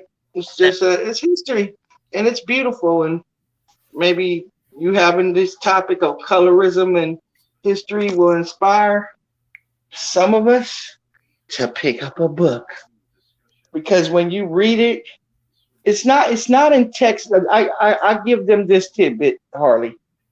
You won't find it, the truth, in any textbook after the 30s. If you want knowledge, you have to find the old books, because they started to leave things out and change and rewrite stuff after the 30s. So that's where you'll find it. Sometimes you can find them at those old estate sales, or you can find it in the library. Some library sales. I was fortunate enough to where my parents had a lot of old texts laying around, and they just wanted us to learn everything, not just curriculum. So I was lucky in that sense. But you can start with finding stuff from the 30s. Yeah. And read it. Yeah, she said, what happened when Lincoln wanted to send all the blacks to Africa to the Dome? Why? Because let me tell you something. This is another thing that people need to know about Lincoln. He didn't see blacks as equal, so he was like, listen, right. When I get rid of slavery, y'all need to go to Africa, because y'all not going to be treated equally here. Right. Well, you want we've done that to ourselves too.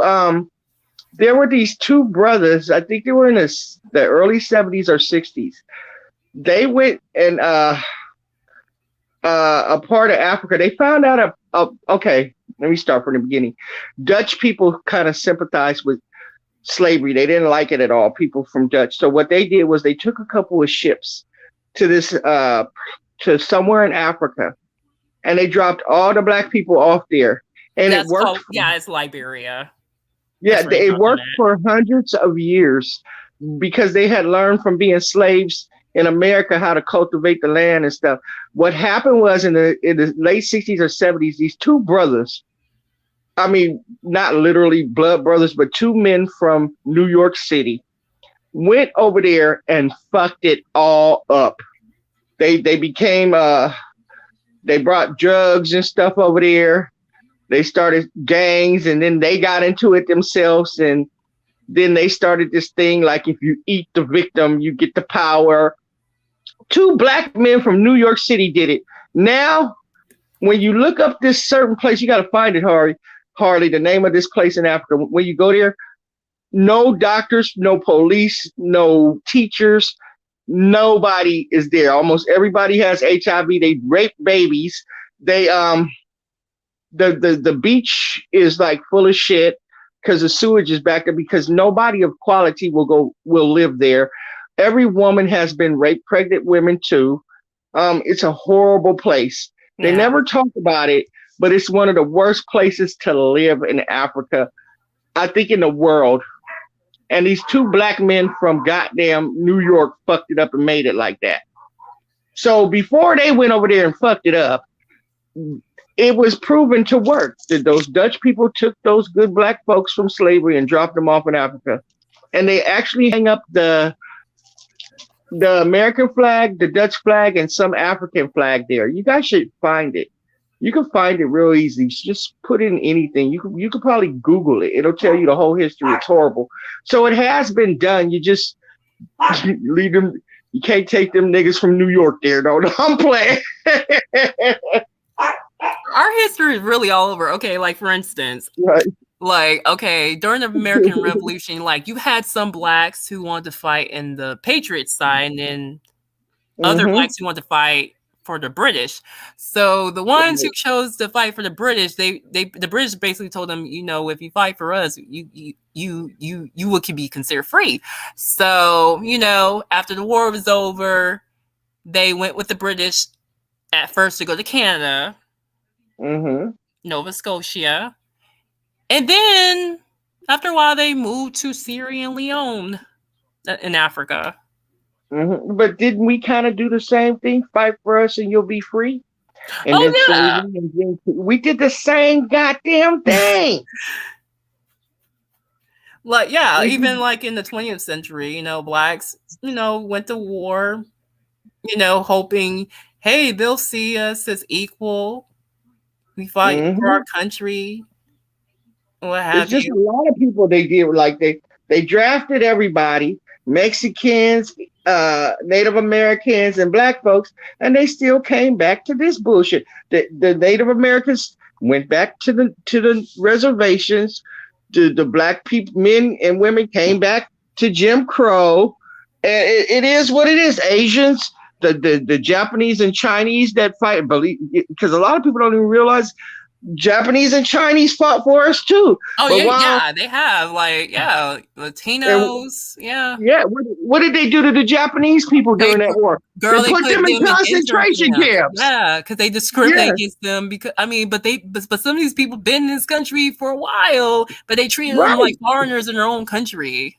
See, they never talk about that. While we were there, while we were fighting for Hitler, putting Jews in concentration camps, we were out here having Japanese people in concentration camps at the same damn time. And girl, I don't know if you know this, but the whole exclusive Chinese Act, that was the first law that specifically targeted certain groups to not come to this country. That was the Chinese. Right. Oh, like we have a dark history too. What about when Chinese people were first? There's a whole town in Arizona underground. Why? They hated the Chinese people so bad they didn't want to look at them. They could do their laundry and stuff, but these people had to live underground, a whole town underground. Yeah, and the Chinese, they built the railroads. Oh, yes. Yeah, because they were tiny and they considered them tiny, which is a fucked up stereotype. And they didn't weigh as much in tiny people. And they even mentioned their tiny fingers were able to get up those mountains and ravines easier. And what they do, they don't give them credit. Yeah, and then they were being restrictive of Chinese women coming over here. They stereotyped them as being prostitutes. Right on. They were prostitutes. And they were calling them the wrong name, geisha. They were calling them geisha. But it was furthest from geisha. It was horrible. So that's why I was just bringing up, it's more than black and white. A lot of people don't realize that it's Asian, more than black and white. You don't hear that much about how they treated Asians, because they've been here since the at least 1860s. Because when they first came here, the Chinese built railroads. Right. They didn't want to give them citizenship. Well, how about how Vietnamese people were treated after the Vietnam? Because the last of the soldiers came back in the late 70s. I think it's 77. That's when the last of the soldiers came back from Vietnam. Vietnamese people were treated horribly when they came back. And a lot of them were running from oppression. They were doing them people wrong out there. And they fled here to get away from Vietnam, and it was treated like shit when they got here. That's what I'm saying. That's why that model myth is bullshit. It was just a way to cause conflict with other minorities. It's no, not all Asians were well off, and not to mention, they passed this 1965 law where everyone can immigrate here, but they specifically wanted certain people to come over here, whether you were doctors or lawyers. They wanted people with better jobs coming over here. Right. Wait. Then you might as well bring up Cuba. Because remember when Castro's so funny, when the United States cut Cuba off, Castro sent them all the bad people. He was like, we're keeping our goddamn agricultural people, our doctors and lawyers, but you can have our prisons. You can have everybody in the prison system. That shit is funny. That's why a lot of Cubans here are descendants of criminals also. I'm not being, it is the truth, y'all. Not all. You didn't hear me say all, but a lot. Yeah, like when the Cuban Revolution started back in 1959, a lot of those, especially white Cubans, they were moving to Florida. Yeah. Oh yeah. Well, everybody knows Florida was built on cocaine. Florida was built on cocaine. Oh man. And you know what? Anybody that tells you Florida wasn't built on cocaine is a goddamn lie. Look at Florida before crack cocaine and look at Florida after cocaine. Well, they moved the shit here in Miami. Like that's how that stuff get here. No, it's just funny to me because I had somebody argue that with me one time about Florida's not built on cocaine. Use a damn lie. Before cocaine, after cocaine, Florida. Shut up. Shut up. It's not a stereotype. It's the truth. And then some of them Cubans came here by boat. Oh yeah, that was horrible. Remember that little boy? I forgot that little boy's name. And we weren't gonna send him back, but Cuba was having a fit, so they sent the little boy back. Yeah, I remember that story. Yeah, that was horrible. It was when I was little. They talk about, I forgot, it was a big thing. That little boy made it over here on that raft, and they didn't want to send him back, but Cuba was like, "You better send our baby back." And that's kind of fucked up because his parents were fleeing on a raft to get away, and then they dead and then sent their baby back. Oh, how cold! Right. Mm-mm-mm. You know, but Cuba's not. I've never been to Cuba. You have to do something to get. My mother went to Cuba. She did something through religious organization just to get to Cuba, and she stayed for about 2 weeks. And there were murals of Tupac everywhere. It wasn't as bad as she thought. It wasn't as they just have total communism. Like, say you live in a mansion. Say your family is of 10 and you live in a mansion. It don't matter if you're a doctor or a lawyer, and then all your kids grow up and they can fend for themselves. They will take the person out the mansion and give the mansion to a gardener that have a bigger family. They move people around, not on status, but on need. Like ice cream day my mom said it was on Thursdays, and she didn't know the line was wrapped around the block, and that was ice cream day. If you want ice cream, get in that line on Thursday. There's no hunger. There's no homelessness. Everybody is provided for. So in a sense, I guess the communism works for them, but yet freedom is always better. You know, our homeless are free, but there's no homelessness there. Everybody eats. Everybody has somewhere to stay, and it's not on status. It's on need. So you have to ask yourself the question, is it bad or is it good? I mean, it depends who you ask. I mean, some of the people, want freedom. Like they cannot criticize the government. Like here, you can criticize your government and not get put in jail, but with them, yeah, you can't criticize your government. Wait. So, oh well. Yeah, thanks for having this show, Harley. It was a breath of fresh air in the midst of fuckery. I know more people want fuckery and it's fun, but it's also good to learn sometimes. Yeah. Expand your brain. So I want to personally thank you for letting me talk some adult talk once in a while when I'm not at work. Right. It's nice to have a little balance, a little fucking here, a little educational shit here. Yeah, I like that. I love when you guys have great show. You give a lot though. You do a lot. You and Slapper take breaks and do this, and I really appreciate you guys for this. Yeah, it's what I'm passionate about. Like, I'm really into history. I love history. I enjoy watching documentaries. Wait. Me too. I like that's what I watch when I watch TV documentaries. I read, like when I get off here from you after I feed them dinner, I'll take my bath, and I got my book. I got my book. Wait for dinner. And I'm I got my fascinated book of other people's cultures. Like I love learning from other people. I enjoy like learning about other people's history. Like I enjoy that. Well, I got something that'll blow your mind if you want to study something just randomly.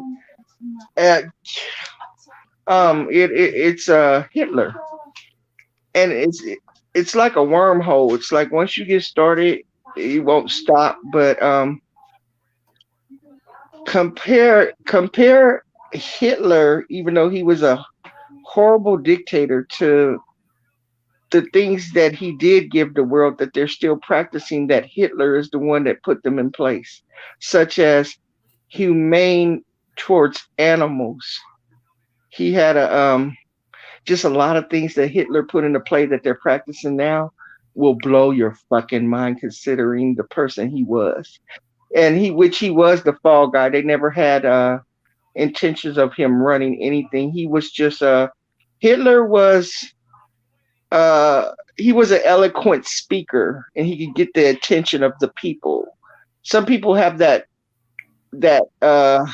ability to do that. Like Hitler is proof that people will follow an absolute nut. Like people follow Jim Jones to Ghana because he was able to captivate the people's minds, even though he was a pure devil. That's what Hitler was. Abraham Lincoln was not a smart man. He failed at everything. He like went bankrupt 3 or 4 times. He was a failed lawyer, but he was an eloquent speaker, and he was able to captivate the minds of people's ears and make them take notice and listen. Well, that's what Hitler was. But he was a demon. But if you read up on how much that demon put into effect, and people are still doing it these days, he was a vegetarian. He was a health nut. He had there were designated places to smoke. Don't we do that now? People that smoke cigarettes, aren't there designated spots? He was like, it's a lot of things that come from Hitler that we apply to modern day society that people don't even realize. And I had to read up on that, and I was like, well, I'll be goddamn. So and I also heard like, he was on meth too. Yeah. Before meth was meth. He was on, yeah, Hitler was a motherfucker. But what got me though, what made me read the actual book was the things that he put into his society that we emulate now as a society. And when you read that, it'll blow your fucking mind. Like, wait a minute, the demon is who put these laws into effect, and we're following them? Yeah, it's a hell of a read. It's a hell of a read. It'll blow your mind. Yep. Yeah, like crazy. People are complex, even evil motherfuckers. Yes. Yeah, it's complex. It's wicked, and it makes you be like, well, damn, maybe we should be beating the fuck out of animals. Coming from Hitler, the one that put that in place. Maybe we should let people just smoke and flick their cigarette butts everywhere. Maybe we should. Yeah, I'm not gonna tell you the rest because it's gonna blow your mind. How Speaking many laws of which, I think he has something against black people, and like he hated the fact that Jesse Owens was successful in the Olympics. He hated that. Yeah, he called him a monkey. But what Hitler did offer, he was a cunning motherfucker. When black people got captured, the men, this is what he told them: you could go back to the United States where they treat you bad. I will treat you better. And you can stay here if you stop fighting against me, but there's only one condition. We have to make it where you, what's that, where they can't make children? Race. What's that called? No. This start with the M, Mr. No, yeah, a mistake. Not mastectomy. Vasectomy. They had to have vasectomies. That's where they can't procreate. And he offered, stop fighting. I'll give you guys will have vasectomies, and you can stay here and be treated better. That's a cunning motherfucker, huh? Yeah. Oh well, that's my doorbell. All right, Harley, it was nice talking to you, and I'll see you around. Okay, likewise. Peace. All right, bye bye. All right. Well, y'all, I'm about to get off of here, but it was nice seeing everyone here. Shout out to everyone that came on my panel and support me. Hope you all have a good night. Peace.